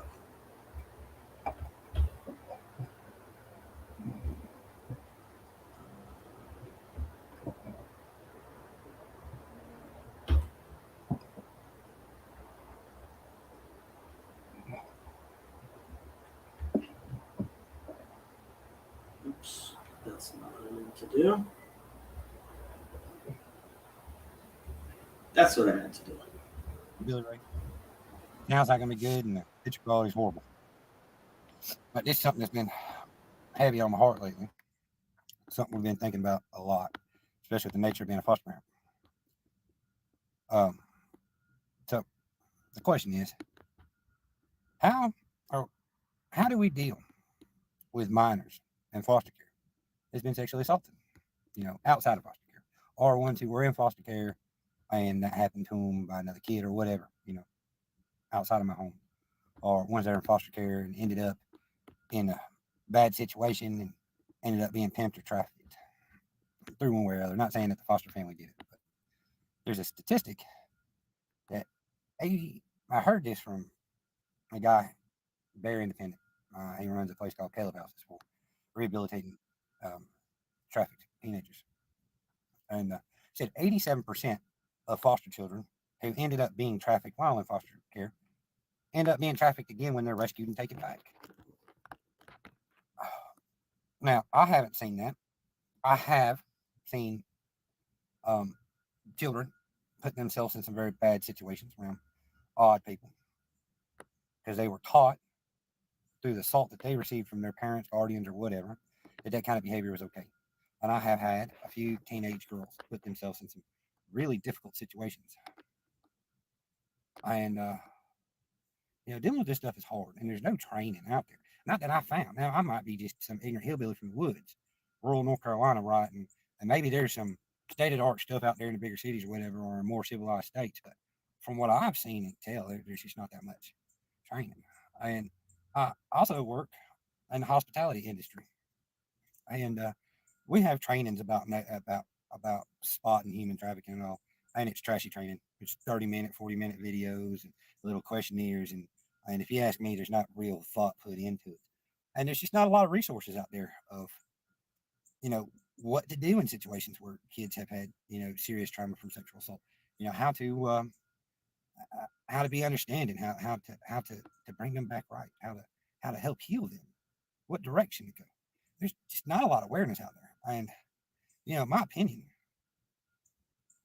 I don't think the state can make anything safer. I think the state makes everything worse. But as foster parents, we're volunteers. We're not paid by the state. We're volunteers. Now, granted, there's a little bit of money that comes to help facilitate the care of the children, but that's not a paycheck. And trust me, you'd be getting 20 cents an hour if you thought that was, pay, right? So you're a volunteer, not even a paid volunteer. The little bit of assistance you get isn't even considered taxable, right? So you're a volunteer. The money that you get is the children's money, not yours. And so I think we have a little bit different of an opportunity here.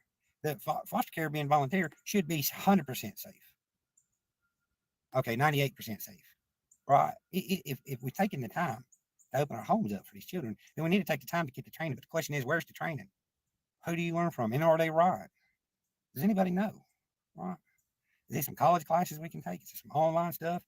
Would it be a good idea to get in one of those groups where people have been sexually assaulted and you go, listen, I don't know. Is that invading their privacy? Where they're in their help groups and you're just trying to learn. Now, this is also coming from someone who was sexually assaulted themselves as a child. Fortunately, I was never trafficked. Unfortunately, my life turned out very well because of the blessings of the Most High, of our most wonderful Creator. Blessed be His name. A lot of people's lives don't turn out. I think the whole point of foster care is to help guide these children that haven't had guidance, help give these children a safe place to live and a foundation to build off of, to springboard into their better life. Anyone out there know of training, of education that can be sought after? Any type of help groups, literature, books, whatever it might be, please let me know. Please help me spread the word. There's a statistic floating around, again, told by one person. And I ain't been able to find a statistic myself, so I don't know if it's true. But there's one person, very independent guy, runs Grindstone Ministries in Caleb House, says there's only 420 beds for sexually assaulted children, specifically for trafficked children, to rehabilitate them. 420 beds in the whole country. Now, is that true? I don't know. What I do know is true is I had a suicidal teenager who was also a survivor of sexual assault, who kept trying to commit suicide. And no matter what we did, no matter what we took away from her, no matter how hard we tried, she kept doing it. And it took 3.5 months to get her into a facility. 3.5 months to get her the help she needed. And I don't know if that was the right help she needed or not. Once she goes, there's no contact. We don't know how she's doing. And I wouldn't share that on here, even if I knew. But the point is there's tens of thousands of foster homes. And why can't every single foster home in this country be a real rehabilitation center for these children? Right? It doesn't take $1 million building. It doesn't take all the infrastructure and all it does. If even 50% of the foster care parents in every county in the country was trained and competent at dealing with these children and helping put their life back together and rebuilding these beautiful children of God back to what they were intended for before those damn monsters ripped their childhood away from them. Well, please share this video with anyone you think you need to hear. And please, if you come across any literature or advice or rooted in fact now, send it my way. Y'all have a blessed day now. So last night after the discussion with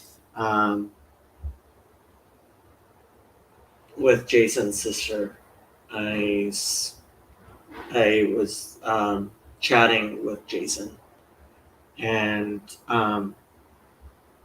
not to give too much detail, one of these orphanages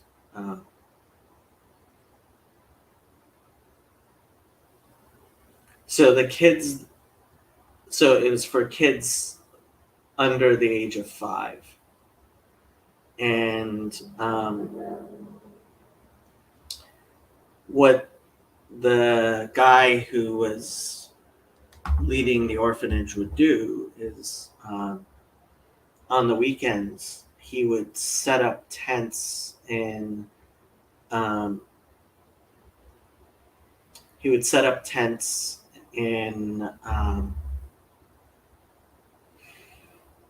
woods, and the kids who had behaved well during the week, the toddlers that had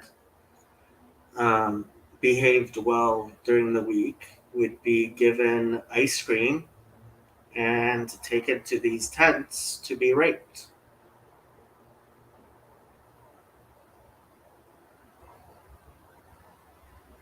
It was a business he had. And I was trying to find resources. So what do you do when a 3 or 4 year old child has been trained to respond to these types of things, and the child has learned behaviors that we're talking about a 4-year-old kid.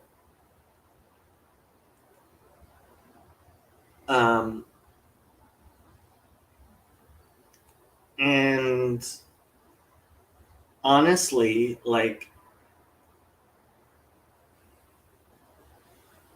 Jason's sister told me she just doesn't talk about this type of stuff to people because people don't know how to handle it. And people don't know how to handle it. Bruce, Hello. how you doing? Hi. How's it going? Sorry, I was typing earlier. I couldn't talk. We were just having a light conversation about raping toddlers. Raping what? Toddlers? Oh, that's terrible. Yeah. Last night I was talking to Jason and saying, yeah, I'm not a universalist. Some people need to burn in hell.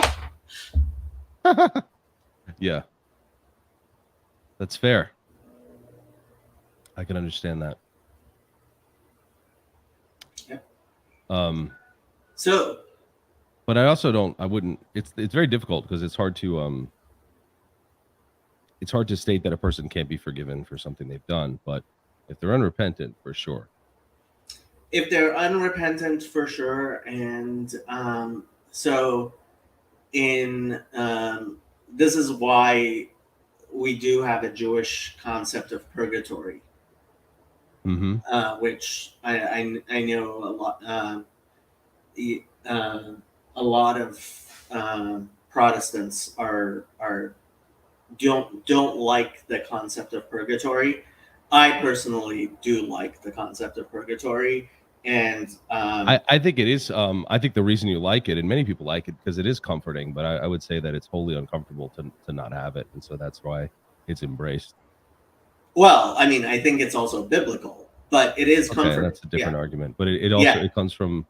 I think it comes from a lot of like people wanting to do over. Once they die, they're going to be convicted in that position, hopefully. And so when they're convicted, they want a way out of their death or their hell.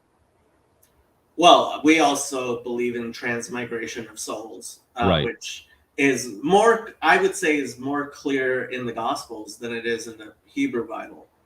I always point Christians to the part where Jesus asks, "Who do the people say I am?" And one of the answers is John the Baptist. And it's like, well, how does that work? Well, I mean, how would they come up with the answer? Yeah. Well, it would make sense if they believe in the position that you're stating around transmigration, right? But it would be corrected by Christ, is what I would say. Wait, it wouldn't make sense if that was your position. If you believe in transmigration of souls? Yeah, it's almost a reincarnation doctrine in a sense. Yeah, you can't, like, that's like saying somebody who's alive, like, that's soul. The transmigration of souls, yes. That the soul of John the Baptist could inhabit Jesus. Yeah. Another soul. So you could have two souls. Could you have like 30 souls? So in Judaism, we believe all human beings have at least 4 types of souls. Okay. So it's not like one person dies, soul gets into another thing. It's somebody. It is in no way congruent with how the vast majority of Christians understand souls, or how actually I would say the Platonic and Greek conception of souls is. The Jewish concept of souls is very, very different, and I think biblical, but these are not things that are explicit in the Bible. But I think if you do a careful study of the Bible, you can see, and I mean, this is the Orthodox Jewish position, is there are fragmentary souls, and there is transmigration of souls.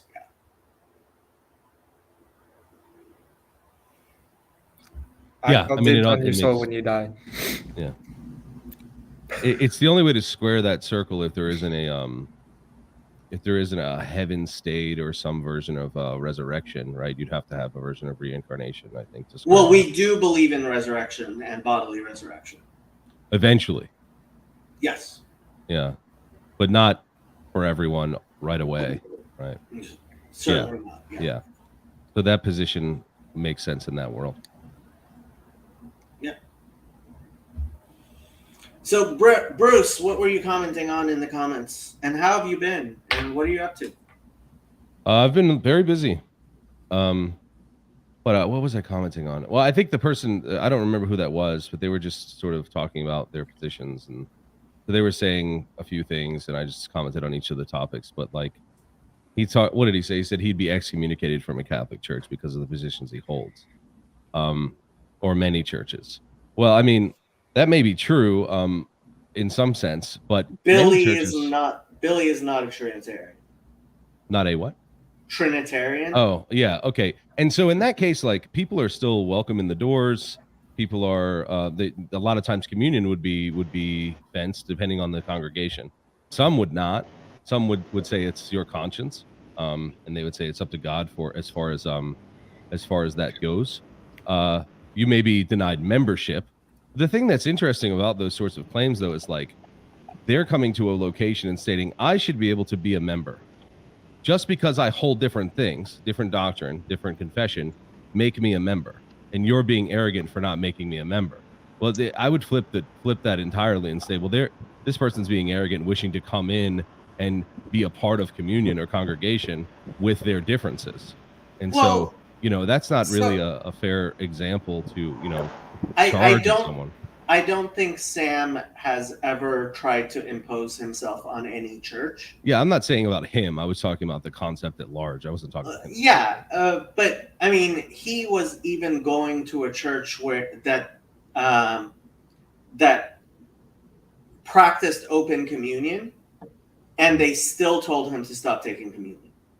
Right. And so in that case, he either has to go find another church, which is nowadays, in a sense, a blessing, right? It's much easier, or deal with the regulations, rules, and otherwise authorities in the place that you've decided to come in.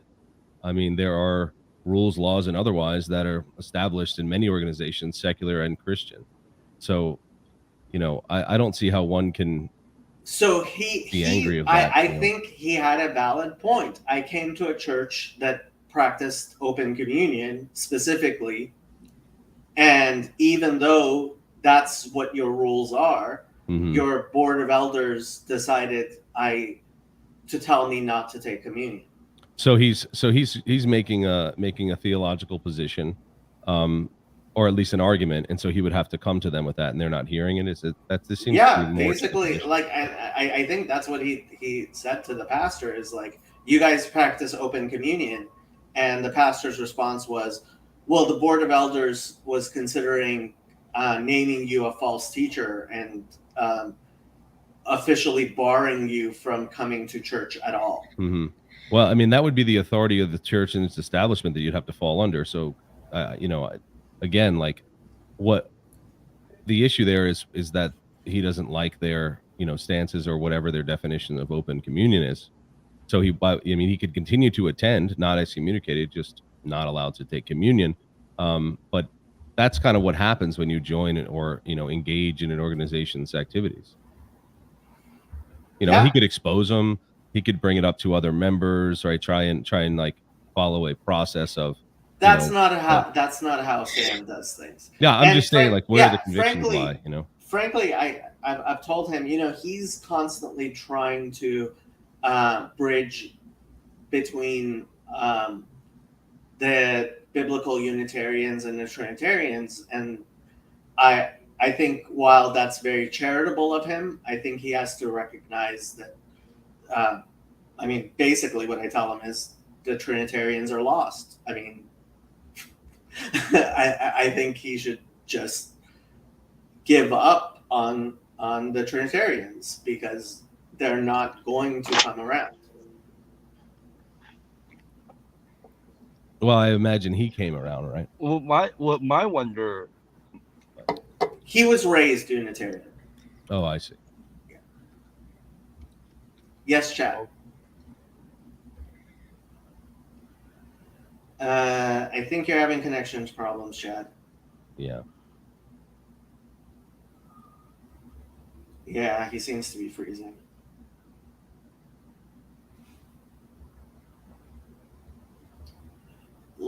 Luke is telling Sam, I'm not even sure Sam's listening.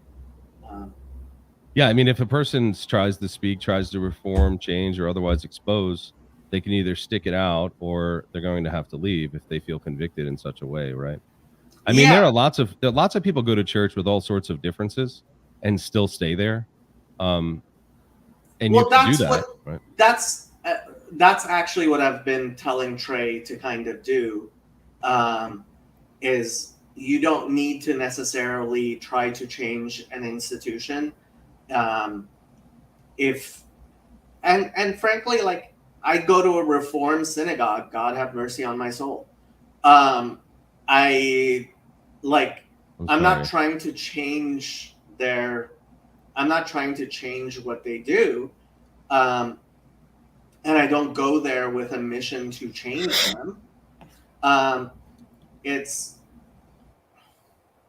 right, but you wouldn't lie about your convictions had you been asked. No, right? No, and they still continue to, at least meet with you or let you meet there, right? Oh, Shira was like, "Come on, Jacob, sign the memberships," and I'm like, "But it's a Reformed synagogue," and she's like, "Yeah, I know, but like, just join," and I did, and with the caveat that this does not mean that I agree with anything Reform believes in. Right. That's interesting. So you're not convicted enough to not become a member in that scenario. Is interesting. That was the thing. That was my, like, when she sent me the invitation to become a member, like, I was like, I kind of ignored it because it was like, really, like, the fact that I am a member of a Reformed synagogue, like,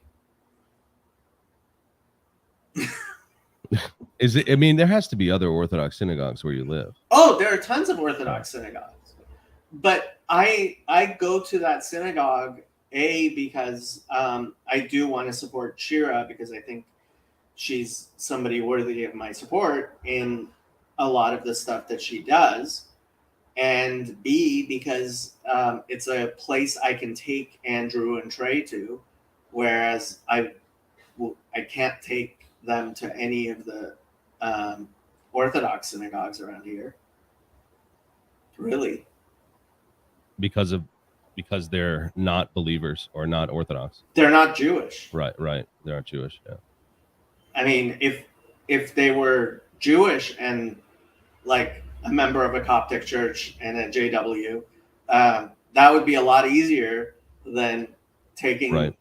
Because again, an Orthodox synagogue has to wonder, like, is what I'm doing evangelization? I hope not, but they suspect that it is, and so yeah. Well, one of the things that, like, when people allow such diversity of members in their congregations, like, this isn't just Orthodox synagogues, or I'm just saying generally, the entire temperature and conviction of the church will change eventually if that continued to happen.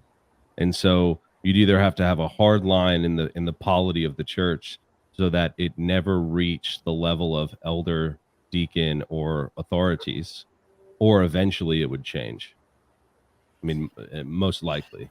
Right? Ultimately, this is why I am going to have to start a Noahide Beit Midrash. I'm in the process of starting an actual synagogue, basically. Right. So you have a distinction from the Orthodox, distinction from the Reformed, and so there isn't a place for you to carry out your convictions. Well, I think what I'm doing is within Orthodox Judaism. Obviously, I'm not an Orthodox rabbi, but there are Orthodox rabbis who believe what I'm doing is within the confines of Orthodox Judaism. Mm-hmm. The problem is if I'm doing what I'm doing, it needs to be separate. It can't be a normal church, synagogue. It has to be a Noahide. What I think a Noahide Beit Midrash is within Orthodoxy, but it's something separate from a normal Beit Midrash or an Orthodox synagogue. So is this like a situation where, let's say, the Orthodox synagogue sees it as somewhat secondary, and so they support it, but it's sort of a distinction without this, it's basically distinction without division, right? Or do they see division? So in Christian terms, you would call it a ministry, but we don't have this concept of a ministry in Judaism. Okay, so it'd be like a parachurch or church-aligned outreach equivalent. Yep. Mm-hmm. That's it. Hello, Chad. What did you Hello. want to contribute? Okay, so my whole thing was about like, I'm wondering how important is it that like I express what I think or what I think I believe. Like, if it would it's be mo- important if it were your I don't ever want somebody to ignore their convictions, so I would say it would be important if you were convicted in that scenario to do so. But Sure. if it's not, and No. it's secondary, then you're, I think you have a lot of liberty in that. Right. You're right. And so, like, because I think I don't know, how wise would it be that we maybe examine that? Well, if I'm at least in my experience, although I think I know what I believe, I know that I don't know how to articulate it very well, and I'm not sure if it even could be, and therefore I don't know if I can give like factual expressions of my beliefs.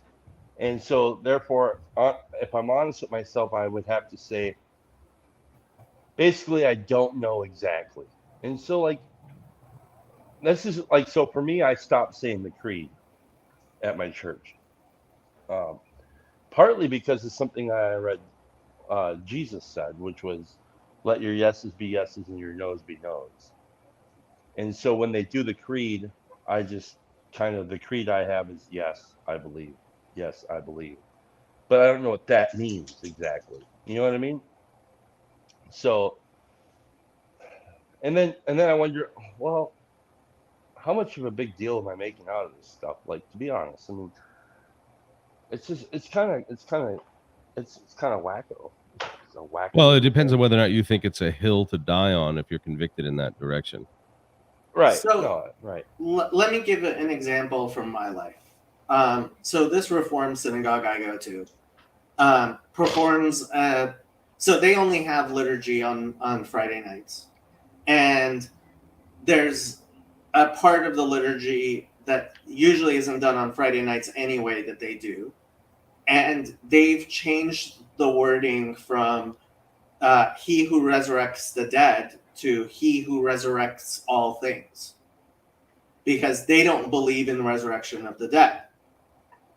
And I am definitely like, that's one of the 13 principles of faith. That's one thing, like, it grates on me every single time they say resurrects all things, gives life to all things, really, rather than resurrects. They've changed the wording there. And, like, do I try to change that? First of all, the vast majority of people who are in that synagogue have no clue that anything's been changed or why it's been changed or what it means that it's been changed. And, like, it's not like Shira actually cares either, even though she's she's the rabbi and she's leading the liturgy, but she's not going to change the liturgy. It's her first year as the rabbi there. And like I used to be the type of person who was like, no, I can't even be in the room with people saying this, right? And my participation in this little corner has made me realize that being like, that makes you be a lonely person who has, like, if you're really strict about that, there's no synagogue that I 100% agree with, certainly. And like, yeah, when I go to Chabad, I don't have to worry about any of this stuff because there's nothing they're going to say which I disagree with.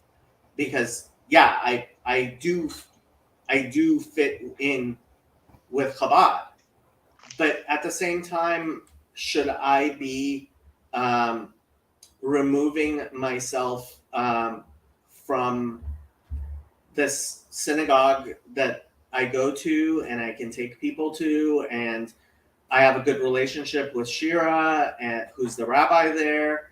Like, no, I don't think that's what God's calling me to do. I don't think that would be in service, because hell, I end up in churches, right? Mm-hmm. I go to services that are Christian services, and I have friends who are like Christian pastors. I have friends like Chad and Bruce. You're kind of a friend. We don't know each other that well, but I would go to your church, and if you would let me in, and sit there quietly and not object to any of the idolatry and polytheism. Everyone is welcome to come, unless of course you're causing a physical ruckus, which I'm not going to do. Right. Exactly. I like what you said earlier, Bruce, though, like, you know, so my wife and I went to the Basilica in Minnesota just to check it out. You know, like, I have like this affinity for Catholic churches. Like, I love the buildings. They're always fascinating to me. They're cool, yeah. And so we went there. We were in town, and we thought, well, it's the Basilica. Might as well go check it out. And we went there at the 7 a.m. Service. We walked in, and the guy asked, the usher asked us if we would bring the gifts down, which means bringing down the Eucharist for the offering. And we're like, my wife's like, well, we're not Catholics in good standing or anything like that. And he's like, oh, we don't care about that. And we're like, okay. And then part of us thought, like, well, symbolically, it makes sense that God would ask us to serve and not take, right? So we actually didn't take the Eucharist, but we did bring it down because apparently it's not against the rules for that to happen. We just can't do the Eucharist based on the rules, and we decided we want to follow the rules, you know. So that was really an interesting thing. And we weren't going to just go in there and be like, you know, take the Eucharist and get away with it. It's like, no, God called us to be useful in that service on that morning, which is a very, very strange thing. In the city of Minneapolis, there was, 200 plus people there. I mean, it was like, why did you ask us? Yeah, that is kind of strange, especially since you're new. That's probably why. Maybe they see the opportunity to get somebody involved in the liturgy, and maybe they'll come back. I don't know. Yeah, but so we're cool with that. We like that. And and another thing I want to say real quick, as far as like the Universalist goes, I wouldn't say I'm a Universalist, but my understanding of what the Universalists that I think I trust, they don't just come out and say all will be saved. They actually think something like, well, that's actually in God's hands, and it would be unwise of us to say that we know exactly what God's plan is as far as this goes. So and I would say that makes sense to me, because the idea of I want the Chimos to be, destroyed, and burn in hell. That's me. You know what I'm saying? But then again, I think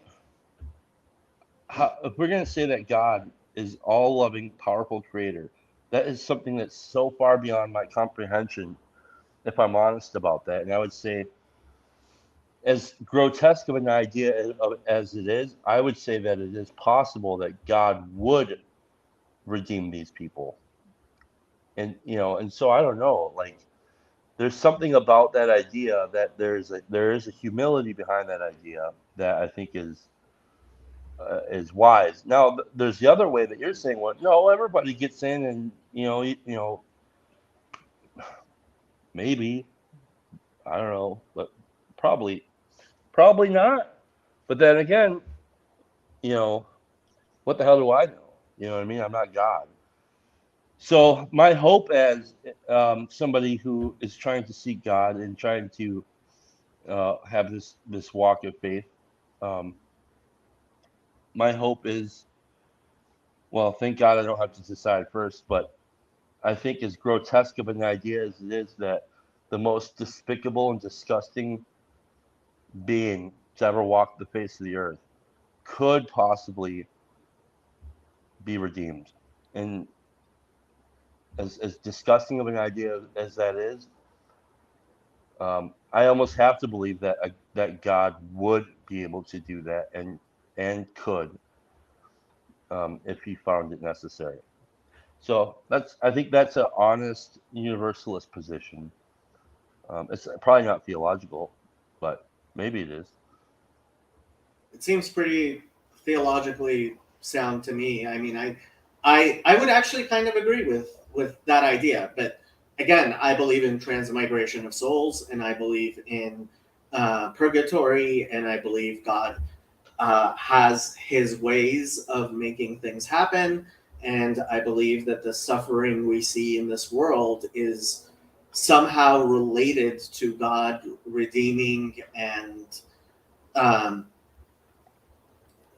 creating a way of taking our, what's somehow making all the. It's like reincarnation. It's like reincarnation. It's slightly different in that it's more complicated than just reincarnation. Is it kind of like Jesus and Abraham at the transfigured thing? No, that wouldn't be. It's not transfiguration. It's that the soul embodies you after it may have passed on. Someone else may have passed on. Now it embodies you. Well, so I mean, that's very simplistic. I mean, the example I was giving is the idea that after John the Baptist was beheaded, that Jesus in some way was embodying him. That would. I mean, we would say that that's true by way of the Holy Spirit, the Trinitarian nature of the Godhead. Yes, but not a distinct soul, right? But the Holy Spirit's indwelling in John the Baptist, which how I would see that. Well, I mean, have you ever embodied a dead person? No, you haven't.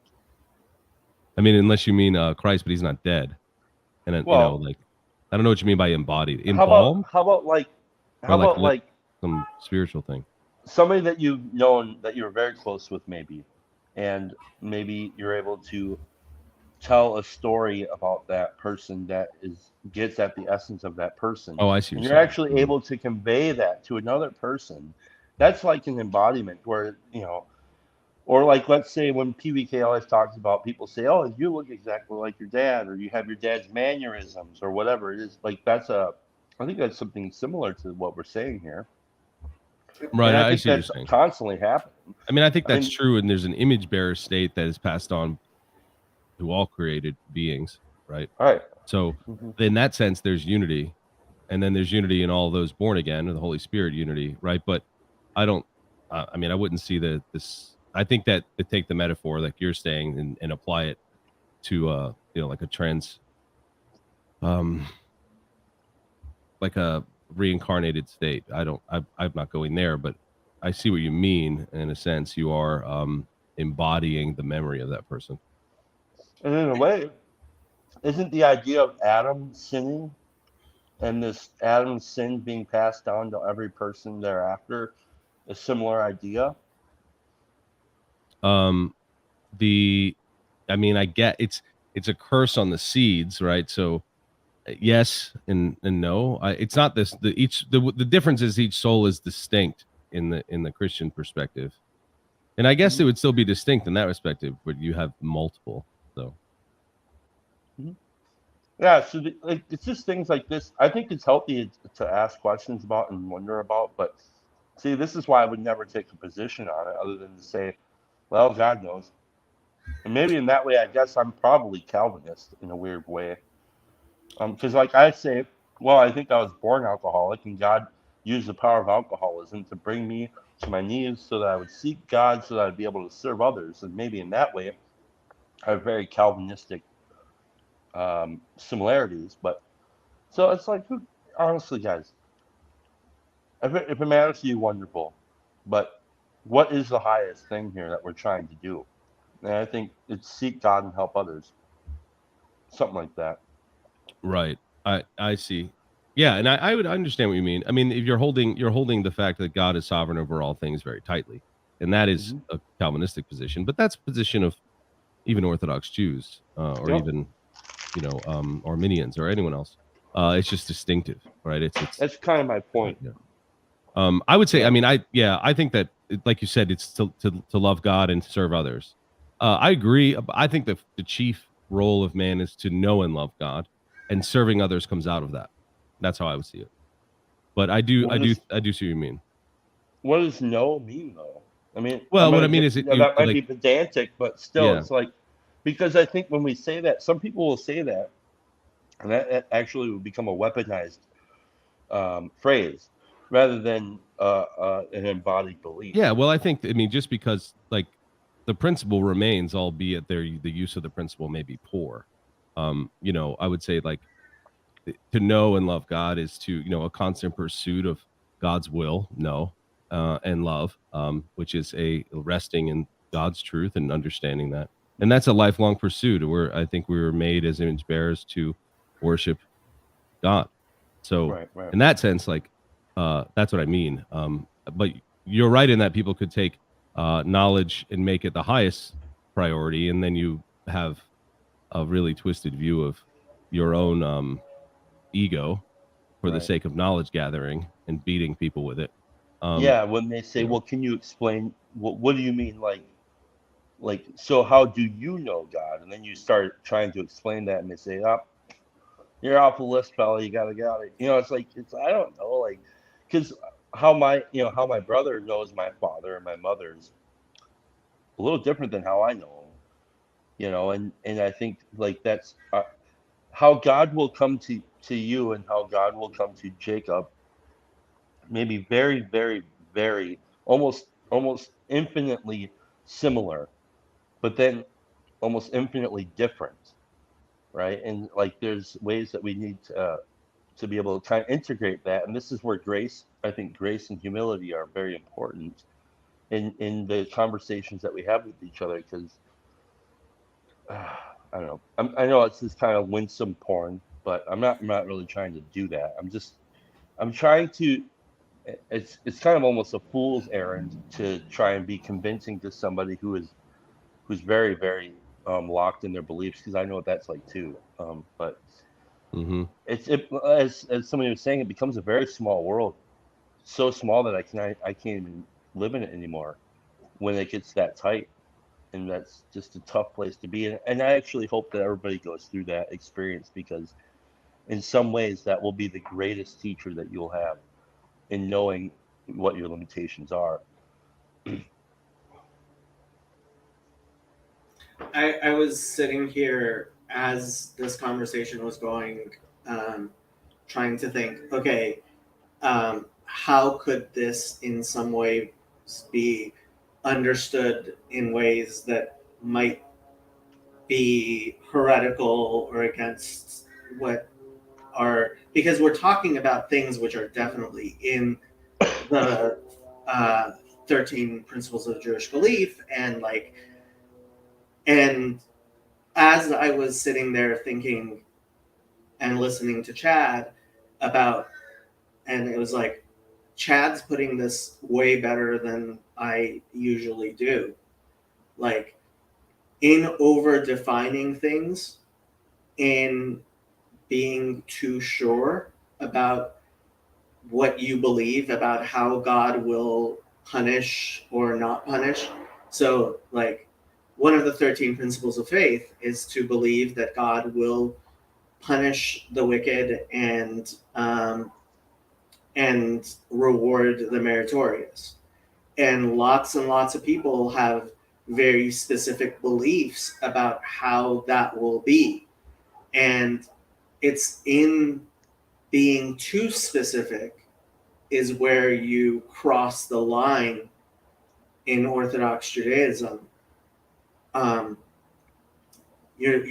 That's just not allowed to be specific in those ways because it's not your place and you don't know.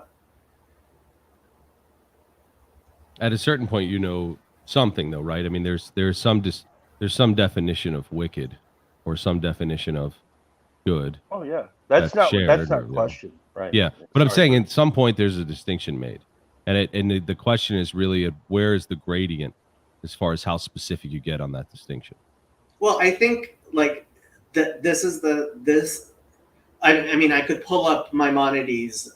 He goes through this in chapter 12 at the end of Mishneh Torah, which is his codification of like all of Judaism, right? I translate the title as restatement of the Torah. And at the last chapter, he goes through this stuff. And what he's saying is anybody who tells you they know is a fool and lying to you, because when you look in the Bible, you see that it is not clearly spelled out. And since it is not clearly spelled out, by saying that they know, they are arrogating to themselves a better understanding than the prophets. And that's wrong. Yeah, so like how about like this? Possibly knowing the quality of something, or being able to identify the essence of something like God or evil or good, is much different than knowing what the judgment of God would be, or the mind of God for that matter. So I think like that's where I have beef. You know, my beef is always with who are we to say what God will do. Exactly. I think it's abundantly clear to most people what evil and good is. Mm-hmm. I don't think that's the issue. I think even the evil know that they're evil, and they can identify other evil and other good. But what happens in judgment, I think this also kind of for me goes to the question of mystery. And you know, mystery is something that it kind of gets a little goofy around here because nobody likes the wooey aspect of mystery. But sometimes ultimately, judgment's the Lord's, right? Right. I mean that. Right. Yeah, but you still have distinctions made. Like for instance, you trust God enough to know what He tells you to do, mostly, or what you know about Him, or what you know about why you like, for instance, like why should you pursue God or goodness, or why should you serve, right? You know that much, I would say. Yes. Here's what I don't know though. Yeah. Why can't I adhere to what God would have me do? That's where I really struggle. Yeah, it's like Romans 7. I have that written on my arm. And I mean this is something I've really been dealing with a lot with lately. It's like, okay, I'm a husband, I'm a homeowner. I'm one of God's children, and I don't know how to live. Well, I would say that you're not any of those two. That's what you do, right? That's not who you are. You own a home and you are a father. That's not who you are, though. You're ultimate as a believer in Christ Jesus as Lord. You are His child. So, like, that's the first one. And so, if that's the first identity, that's the ultimate identity, and everything that flows out of that is what you get to do. So you get to be Well- a father, and you get to be a homeowner, and you get to serve. You know. Yeah, I understand all that. Yeah. It's just, it's like, but the way that I experience it is kind of all of that together. It's like I have a duty where one of the duties, I suppose, right now is to live and to try to be of love and service. And then, so like, how do you be of love and service? Well, for me, I can't do it on a mountaintop. So part of that is, you know, in my home, it's in my community. Yeah. It's all those different kinds of Right. things. So that is all wrapped up in that. It's all kind of, it's not like this compartmentalized thing. Sure. Yeah, I mean, can you and- glorify God doing the dishes? Yes. Sure. Yeah. See, yeah. that's what, yeah, and I think that's the right position. My difficulty as of lately has been like it's such a task because like I said on somebody else's stream, I was like, it's kind of like having a third grade education and being dropped in the IRS, and they give you a job and say, you're an accountant, here's your job, and you have no training, and you got a third grade education, and you have to do a good job. And that's what it feels like. It's like, oh my Right. God, what am I going to do? Like, I don't know how is this, how am I supposed to live? And perhaps this is, you know, one of these temptations is the self-loathing that goes along with that. And then the lack of living up to how I think God would have me live up. And again, there's my idea of how maybe God would have me struggle in this season right now. I don't know, but it's difficult. You know, it's like, Yeah, it is. so it's, and then the way that sometimes we talk about faith and deconstruction and things like this around here, it's we act as if it's kind of like this is an act of will. Like, oh, I can just turn it off and turn it on when I damn well please. And it's like, really? Yeah. I don't think so. I mean, I wish it were that goddamn easy. You know, I'm just, hey, you know, and then we'll go off and do whatever I wish. But it's like, it's interesting. So I think, yeah, don't know. I think one of the things that happens, especially to Christians and as they age and get mature in their faith, especially they become more grieved over their sin and shortcomings. Right. It's you get like the issues you have are no longer something that are like stuffed under the rug. They tend to stay in front of you. I want to let this conversation go. I'm going to be administering the chat from behind the scenes. You guys keep on talking. Okay, thanks, Jake. Okay, thanks. But yeah, I think Yeah. that like that sort of like, to me, that's, you know, of course you and I and me and many other people around here have doctrinal distinctions, but I would say that that's part of the signs of regeneration, is that grievous feeling over sin, and that continues to grieve you. Like you learn to love the law and hate what's wrong, right? Hate what's evil. Mhm. And so, and I see this, that you said you're a father, you're a homeowner, Well, I'm a And, you know, homeowner and a servant and Yeah. a husband. right? I'm And not a servant. father at this point. Right. But there's, so you have this, like, you get a burdensome feeling sometimes because you see how that has fallen short, and you Right, kind of well- have like new eyes that you see the fallen nature of many of your decisions. Well, there's that, but then there's the temptation to believe that, well, shouldn't this just kind of be easy? Right. Yeah. True. You know, And it's that's like, true. Yeah, that's true. It's like, man, when do I ever get a damn break? It's like, Right. no, You don't. That's the. you don't. But it's but- never. but It's always also- a trade-off. There's always something else, right? There's never. Right, Yeah. and then so part of having that is this idea of you never get a break. It's kind of like, yeah, but you don't get to actually live in self-loathing about the fact that you don't get a break either. Right. At least not for long. Yeah, you I know. mean, the hardest thing for me to understand is that idea of counting suffering as joy. I mean, that's really hard. It's Yeah. especially hard when you're in suffering, Yeah. like, and I would say like grievous suffering, like, you know, more intense periods of, Yeah. you know, let's say you're, you know, alcoholic, right? You're suffering through horrible addiction.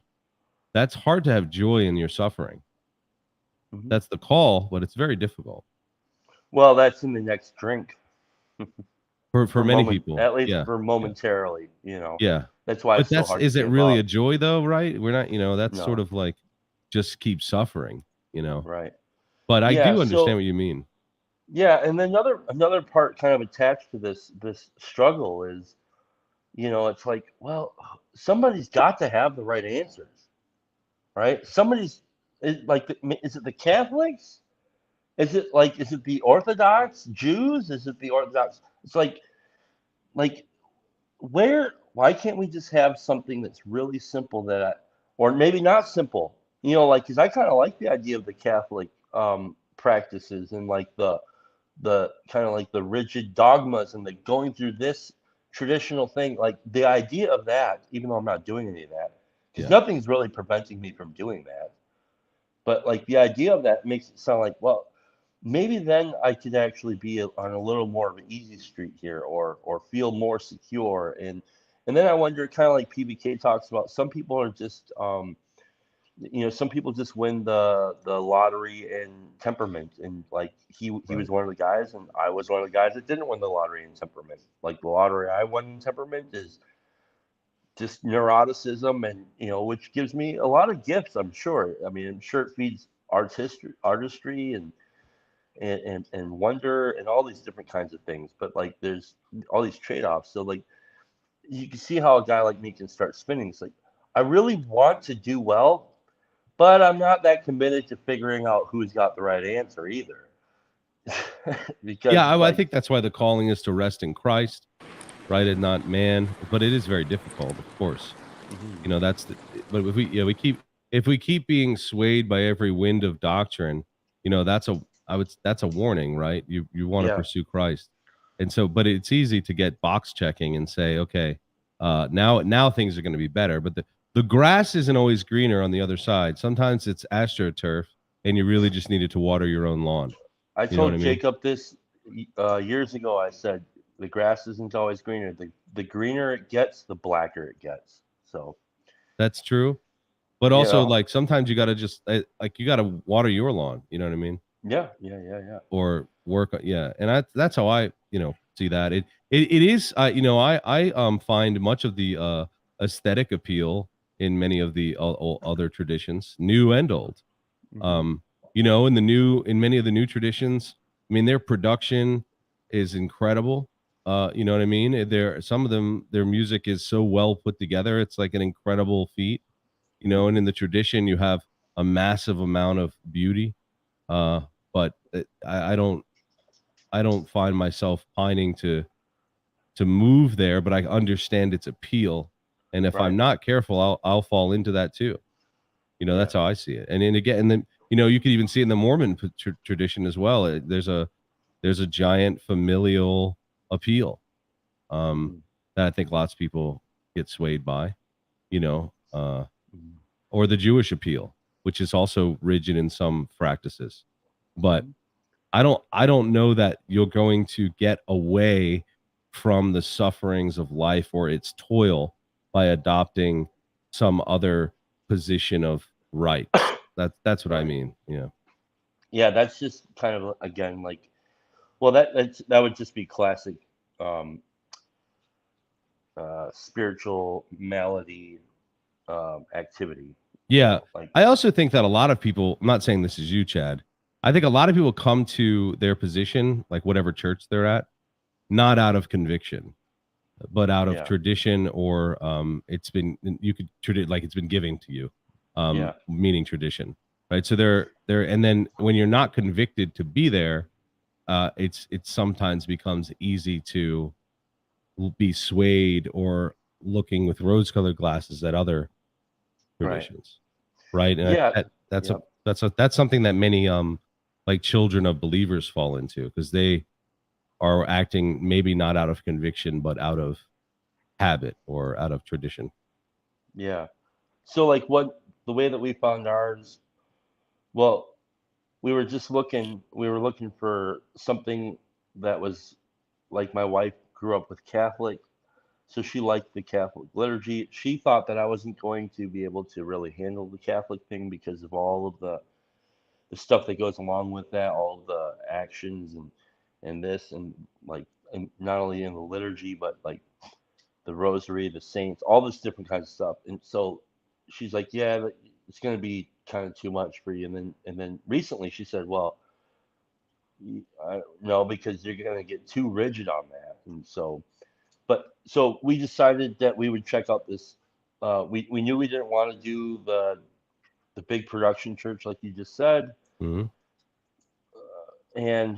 but we wanted something with liturgy, so we said, well, we'll check out some Lutheran churches, and then, so she does the research, and since we're on this journey together, and she's willing to do it, she can lead the research, and so she found that, well, this particular synod was way too strict. Like they said things like we can't worship with other Christians, even if they're Lutherans, but Lutherans of a different synod. So we're like, well, we don't want that. And then we found another Lutheran synod, and they were just like I think they had a trans bishop in San Francisco, and they were like, you could do trans thing all you want, but I don't want it in my leadership. And so we decided against that, and we landed in this place right in the middle, which was NALC. And we liked the church that we went to.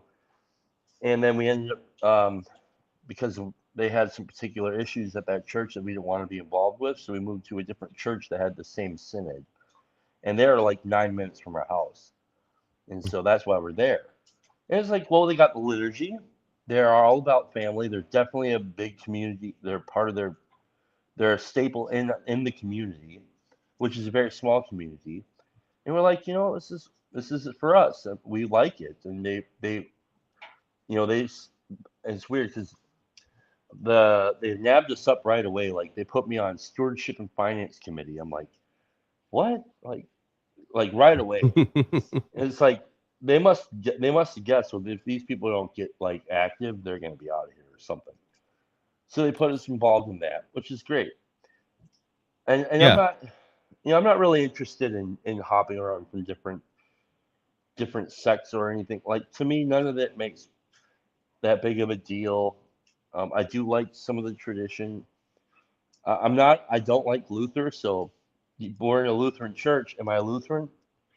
No, not at all. Like I don't like Martin Luther, but I also believe that the Reformation was necessary, and I also believe that the protest is probably over. We just haven't admitted it. So we're not really Protestants. Most of us are Contestants. So I don't know. But we like it. We like where we're at. We're not that convicted about it, but it works. I mean, it's weird. It's a weird thing. And plus, it's my wife and I. We're trying to do this together. I can't do this alone, and I'm not going to lead her around and push her around. And say, we're going to do this. That wouldn't work either. So I understand what you're saying. It's in a sense, it's better to let secondary issues go as secondary and stay where you are so that you can continue to build that fellowship and community with the people closest to you. Yeah, I think most ideally it'd be better if people didn't have to travel to church. Right. I do think a lot of people will sit in the pew and they'll listen to sermons or music, and the first thing to do is point the finger as opposed to pointing at themselves, right? And saying, maybe I'm not hearing it, as opposed to it's obviously their fault. Right. And it's especially arrogant if you go to a church that has a lot of people and you're talking about sort of nitpicky issues that are secondary. A lot of those should be put on the side. That's kind of how I see it too. But it's easy to look for like the Goldilocks zone. People do that. Oh yeah. Good luck, man. I mean, I think this is a great benefit that Alcoholics Anonymous gave me. It was, I've been going for almost a decade, and halfway through that, I found out that, oh yeah, there's actually not going to be a single meeting on this planet that's going to give me what I'm really looking for. Mm-hmm. There's just not. There just doesn't exist. I'm gonna find something, and so that I don't like about it, and that I don't like about it, that's going to be a big deal. You know what I mean? It's going to be the attitude of these people, or whether they're too hoity-toity or too liberal, or or whatever it is. You know, it's like it doesn't name the thing. They're never going to measure up. And my sponsor reminded me, well, they're not there to measure up to your standards. Mhm. You're there to serve alcoholics, period. So like, you know, so finding a place where it's like, okay, well, since I'm never going to find what I'm looking for, what is it that is never ending supply of? Well, there's probably, hopefully, a never ending supply of my willingness to serve. So, you know, I can find the shittiest AA meeting and the shittiest shithole on the planet, and that could be my home group if I'm willing to serve. You know what I mean? And so, like, I kind of was able to translate some of that over to the church. Yeah. I think that's fair. Right. But, like, you know, smoke machines and skinny jeans, that's where I draw the line. I'm just kidding. It's hard, man, because I find that I actually like some of that. You know, I grew up in the 90s and, you know, early 2000s in high school, and that, like, that's fun. I get all that. I played in those bands, you know what I mean? So yeah. But those things became more primary for me later. Yeah. But it doesn't have to be for everyone, I suppose, right? But there are one of the problems is, like, at some of those places the primary issues are wrong, right? And so I can't hang out. But I would say if I were, you know, on an island and I only had one church to go to that was in that island, or one town without a car, I'd have to go and serve faithfully, albeit difficult to do so. Yeah. That's a good position to assume to a degree, I think. Yeah. You know, it's hard though, because you have so many options today. Mm-hmm. You know, it's so, like, what we could just go pick and choose. Right. And so it's easy to, like, pick out issues and then also never resolve those issues because people just ripcord. You know, they're just like, you know, if you go to a church and, you know, they'll say, well, we've come to this conviction from Scripture. Well, you'd say, well, I don't see that, right? I don't see that in Scripture. And so you just say, well, I'll see you later. In other scenarios, they'd have to say, let's talk about it and read it and come to a position on it, because you have nowhere else to go. Right. So I'm going to lay out the perfect church for you. This is what it would look like. It'd probably be a fairly decent sized Catholic church built in the 19th century. That'd be the building. Okay. Really beautiful building. It would probably have Sam Titleman and Luke Thompson and Jacob and Job and yourself as ushers. And it would have Vander Clay as the priest, probably. Only he wouldn't be a priest, you know. But then the band, like, and we would have totally classic liturgy, you know, like classic. And then, but we would also have a band, and the band would have, like, Corey Henry, or what the hell is his name? Is it? Yeah. You have that organ player, Corey. Corey Henry, I think his name was, and, like, the drummer Larnell Lewis, and these dudes, like, basically Snarky Puppy would be like, that would be the band that would lead the worship, and, you know, it'd just be totally lit jazz, like, fusion church. You know what I'm saying? That kick-ass, you know, the kick-ass real drums gospel that they stuff. have. Yeah, dude, that stuff lights me up, man. It's great. I love it. Yeah. And then, like, you know, a bunch of incense burning like crazy, dude. Icons everywhere, and it would just be like, and then afterwards, coffee hour would be like an estuary meeting, and then afterward that, like, maybe we might, you know, go paintballing or something, and we'd, like, have barbecue, and then I would see you guys, like, maybe one other time during the week. Maybe we can have a Bible study here and there. Like, that's what it would be like. That'd be the perfect church. And then and then the other part of it was I get to make all the rules, just so you know. Right. Like, that's how it's going to go. Right. Yeah. You're the Pope. That's right. Yeah. Oh no, we lost Chad. No, I'm here. I'm here. Did you lose me? You just came back. Oh, okay. You get to be the Pope. Yeah. Yep. My dogs are barking. They want water. Yeah, that's it. It would be if there were no other option in town. I'd have to be there, right? I have to go to church faithfully. That's how I would see it. Yeah. Inevitably, what I think would occur is you would have more people show up, and then you'd have churches spin out. Yeah.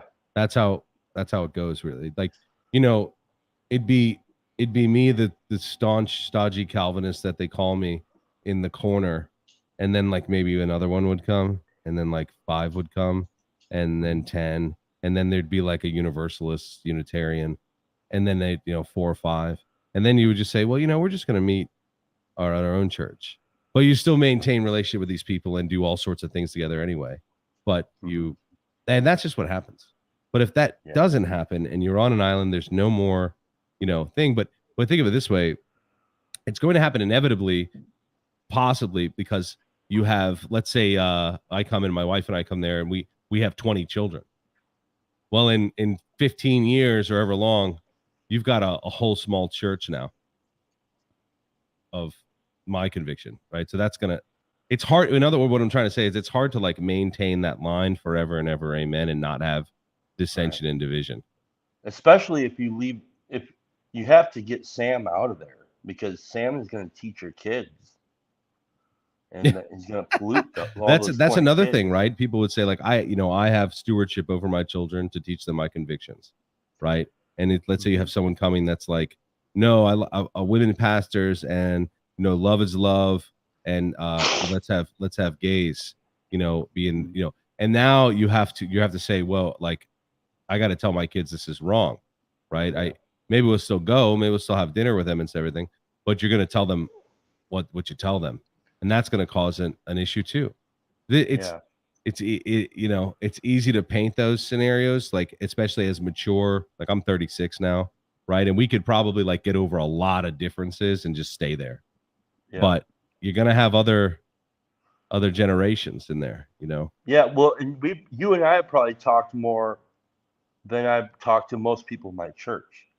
It might not be the same for you, but like because you've been around your church for a lot longer and stuff. Right. But like there are conversations that we'll have with people online and stuff that are some of this is like, well, we've really, and maybe what's different about the relationships like then that you have with, say, myself and then the people in your church is maybe we've actually worked through some differences, like openly. Like right. That was kind of almost the point to some of this. So that's kind of an interesting thing. And that idea should be kind of encouraged, I think. But I think we're willing to work through those differences and stick around even if it gets goofy. Yeah. I think also as with years and with experience comes more discernment, because you realize many of this stuff becomes water under the bridge because you've seen it before.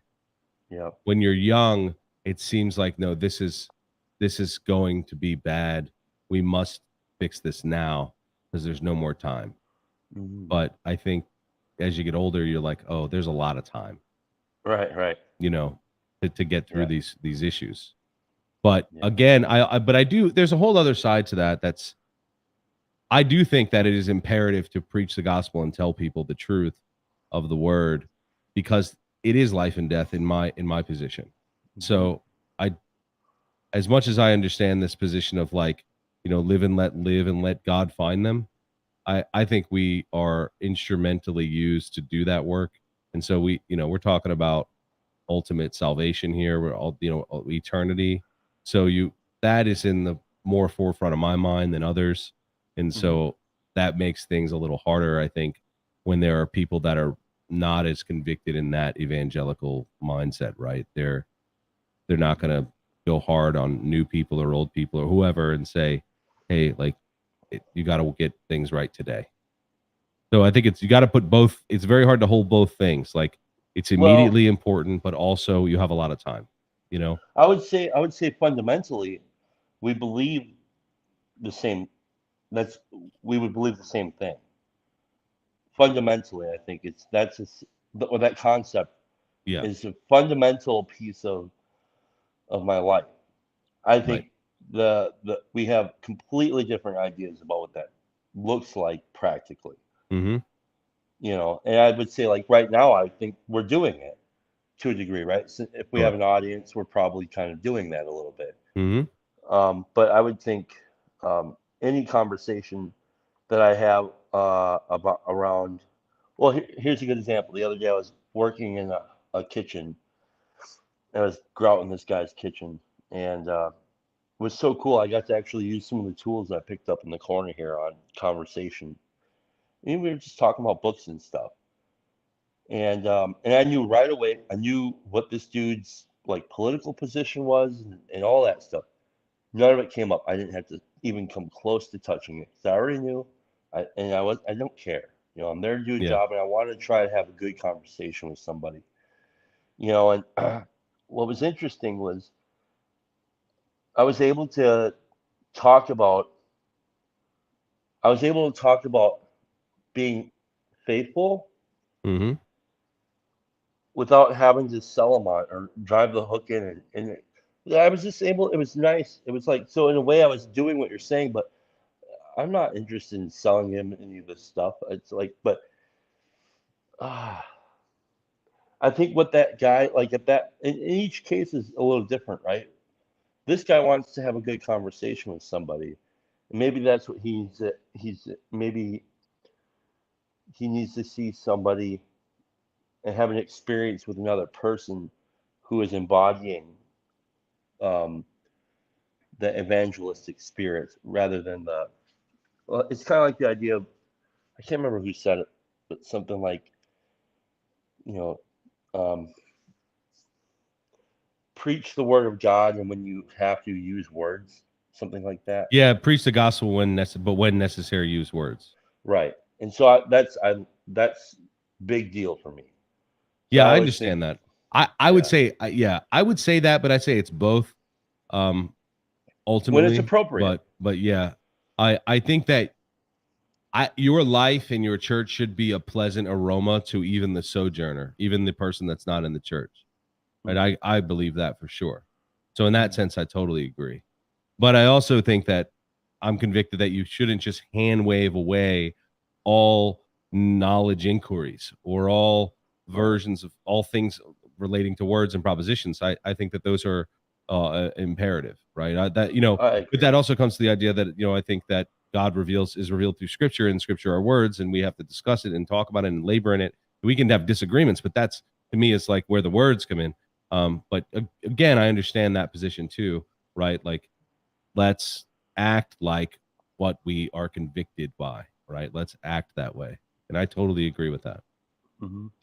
Well, and like the idea, maybe it's like the idea of love your enemy is right. Maybe it'd be like, assume what if you treated the person that, say, doesn't believe any of that what you believe, let's say they don't believe any of it, but what if you didn't know that? What if you thought they believed everything you believe, and you treated them the way that you would your brother, I guess.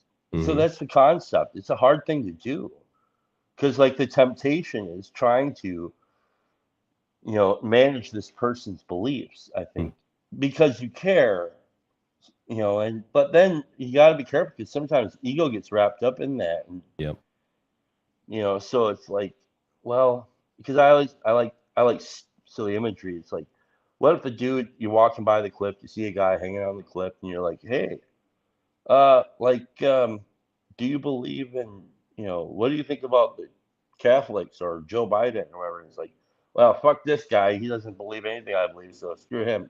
No, you're just gonna reach down and try and grab this guy and help him up, First, right? Yeah, give the Samaritan, the story, like the story of the Good Samaritan, or the story that Christ says, give him your cloak, right?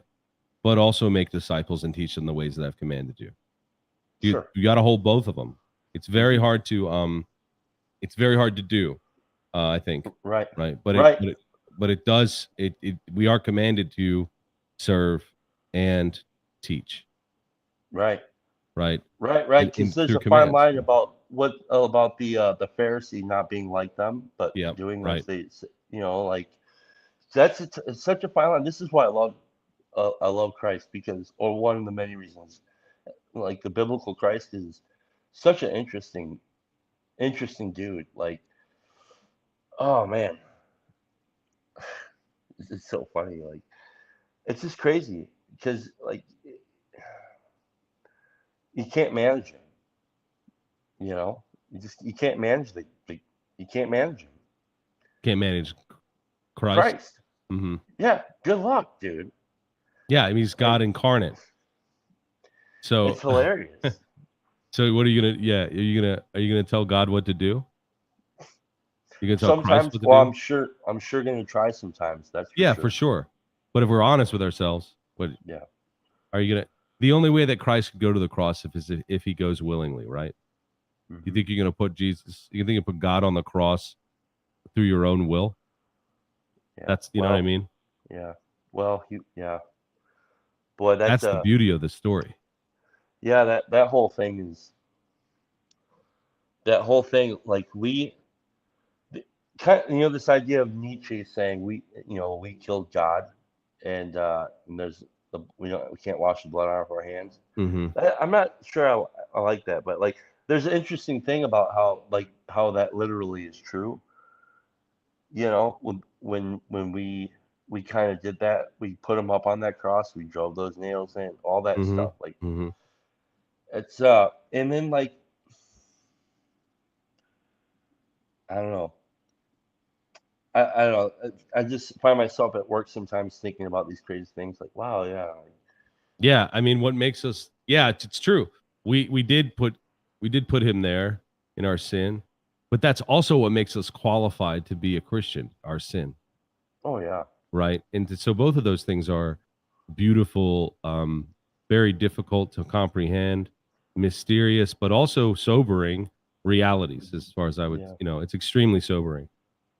Mm-hmm. That's why it's always a trope, but that's why when people are counseling others that are in struggle or strife, they'll say something like lean on Christ, and in the moment people get very frustrated.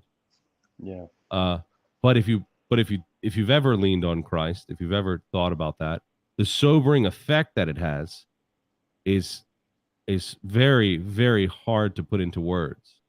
But you do correct. Well, I think that's true, but the difficulty I have around pulling a phrase like that out is it's something like sometimes guys guys that are sponsors like myself, like if somebody comes to me with a real difficult thing and I don't know how to, like, I'm not a good advice giver, right? I'll say, well, pray about it. It's kind of like an easy out for me to tell them this. Yeah.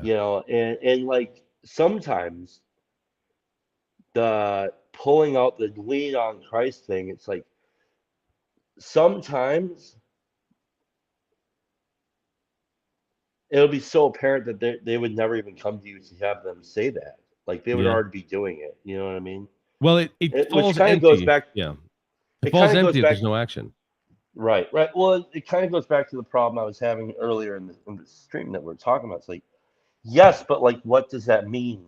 Because like I'm trying to, and I'm trying to conceptualize what does that mean to lean on Christ, and it's like, well, I don't know, but here's the other thing. Maybe I am, and I don't realize it. Maybe just the fact that I'm sticking with it, regardless of how painful and how much of a pain in the ass this is. And every morning I wake up and I have these prayers that I say, and I don't feel connected at all. That's still me leaning on Christ. Mm-hmm. You know what I mean? Because me leaning on Christ doesn't equate to a feeling, a phenomenological feeling that I have. Totally agree. Sometimes it's I gotta act as if and walk the motions. That's what's so great about a liturgy. Sometimes I think. Yeah, I agree. I do. It's sort of the same concept when you're working out, and like I've been lifting a lot lately, and a lot of days you don't want to do it, but when you start doing it, you kind of get motivation, if that makes sense. You don't have motivation to do it, but when you do it, motivation follows, if that makes sense.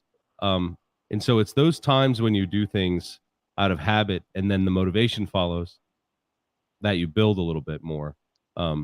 Right. So I think that that's part of it. But I would always say, like, when somebody is in counsel, and you have a advice to give or no advice to give, the first step for me, it's always pray first, but it must be followed by discipleship, which is discipline, which is action.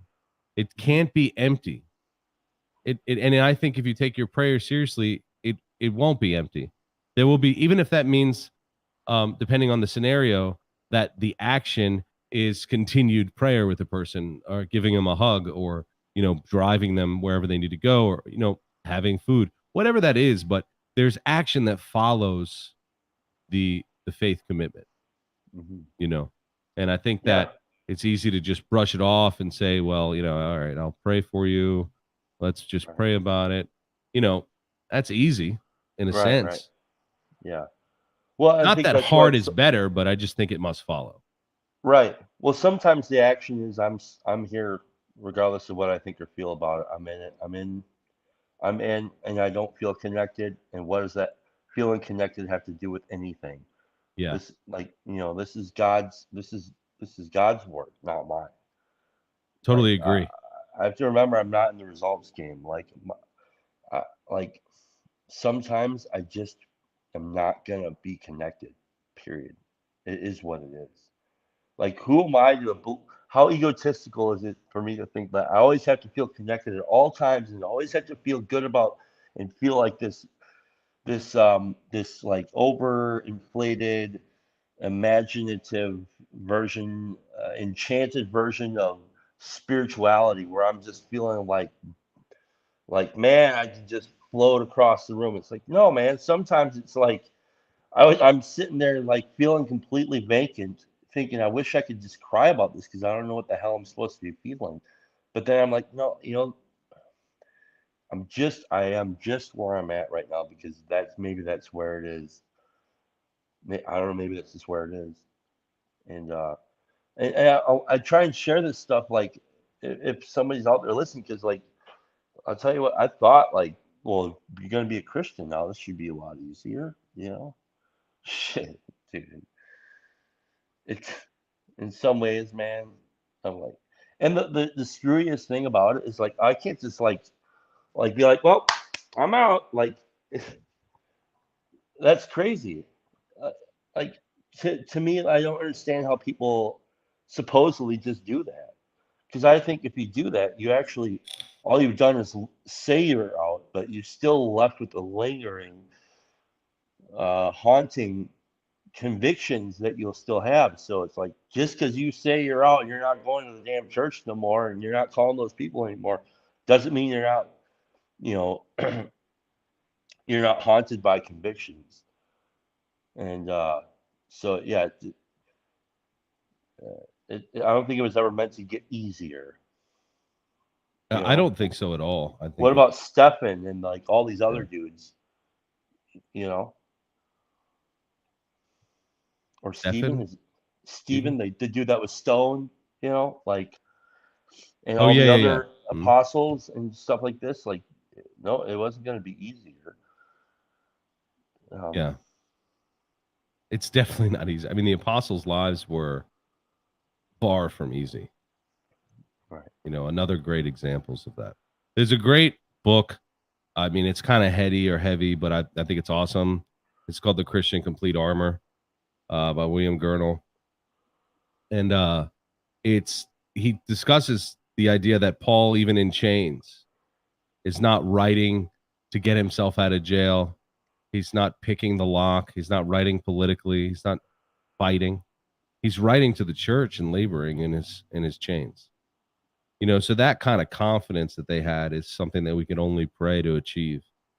You know, that's I think it's again one of the more sobering parts of the Gospels. and in scripture in general. But anyway, Very good.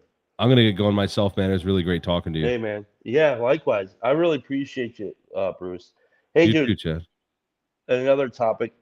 I don't know if you got to check out that sleep token yet. I did. It's wild, dude. Right? It's. I'm beyond impressed by those guys. Right? That's cool. I'm so glad you liked it. I've just been bumping it like crazy. I've been actually going in their older discography now. Yeah, I need to go back because the latest album's very good. Yeah. I'll see Cool, you soon, man. man. Thanks again. God bless. Yep. Yep. Bye, man.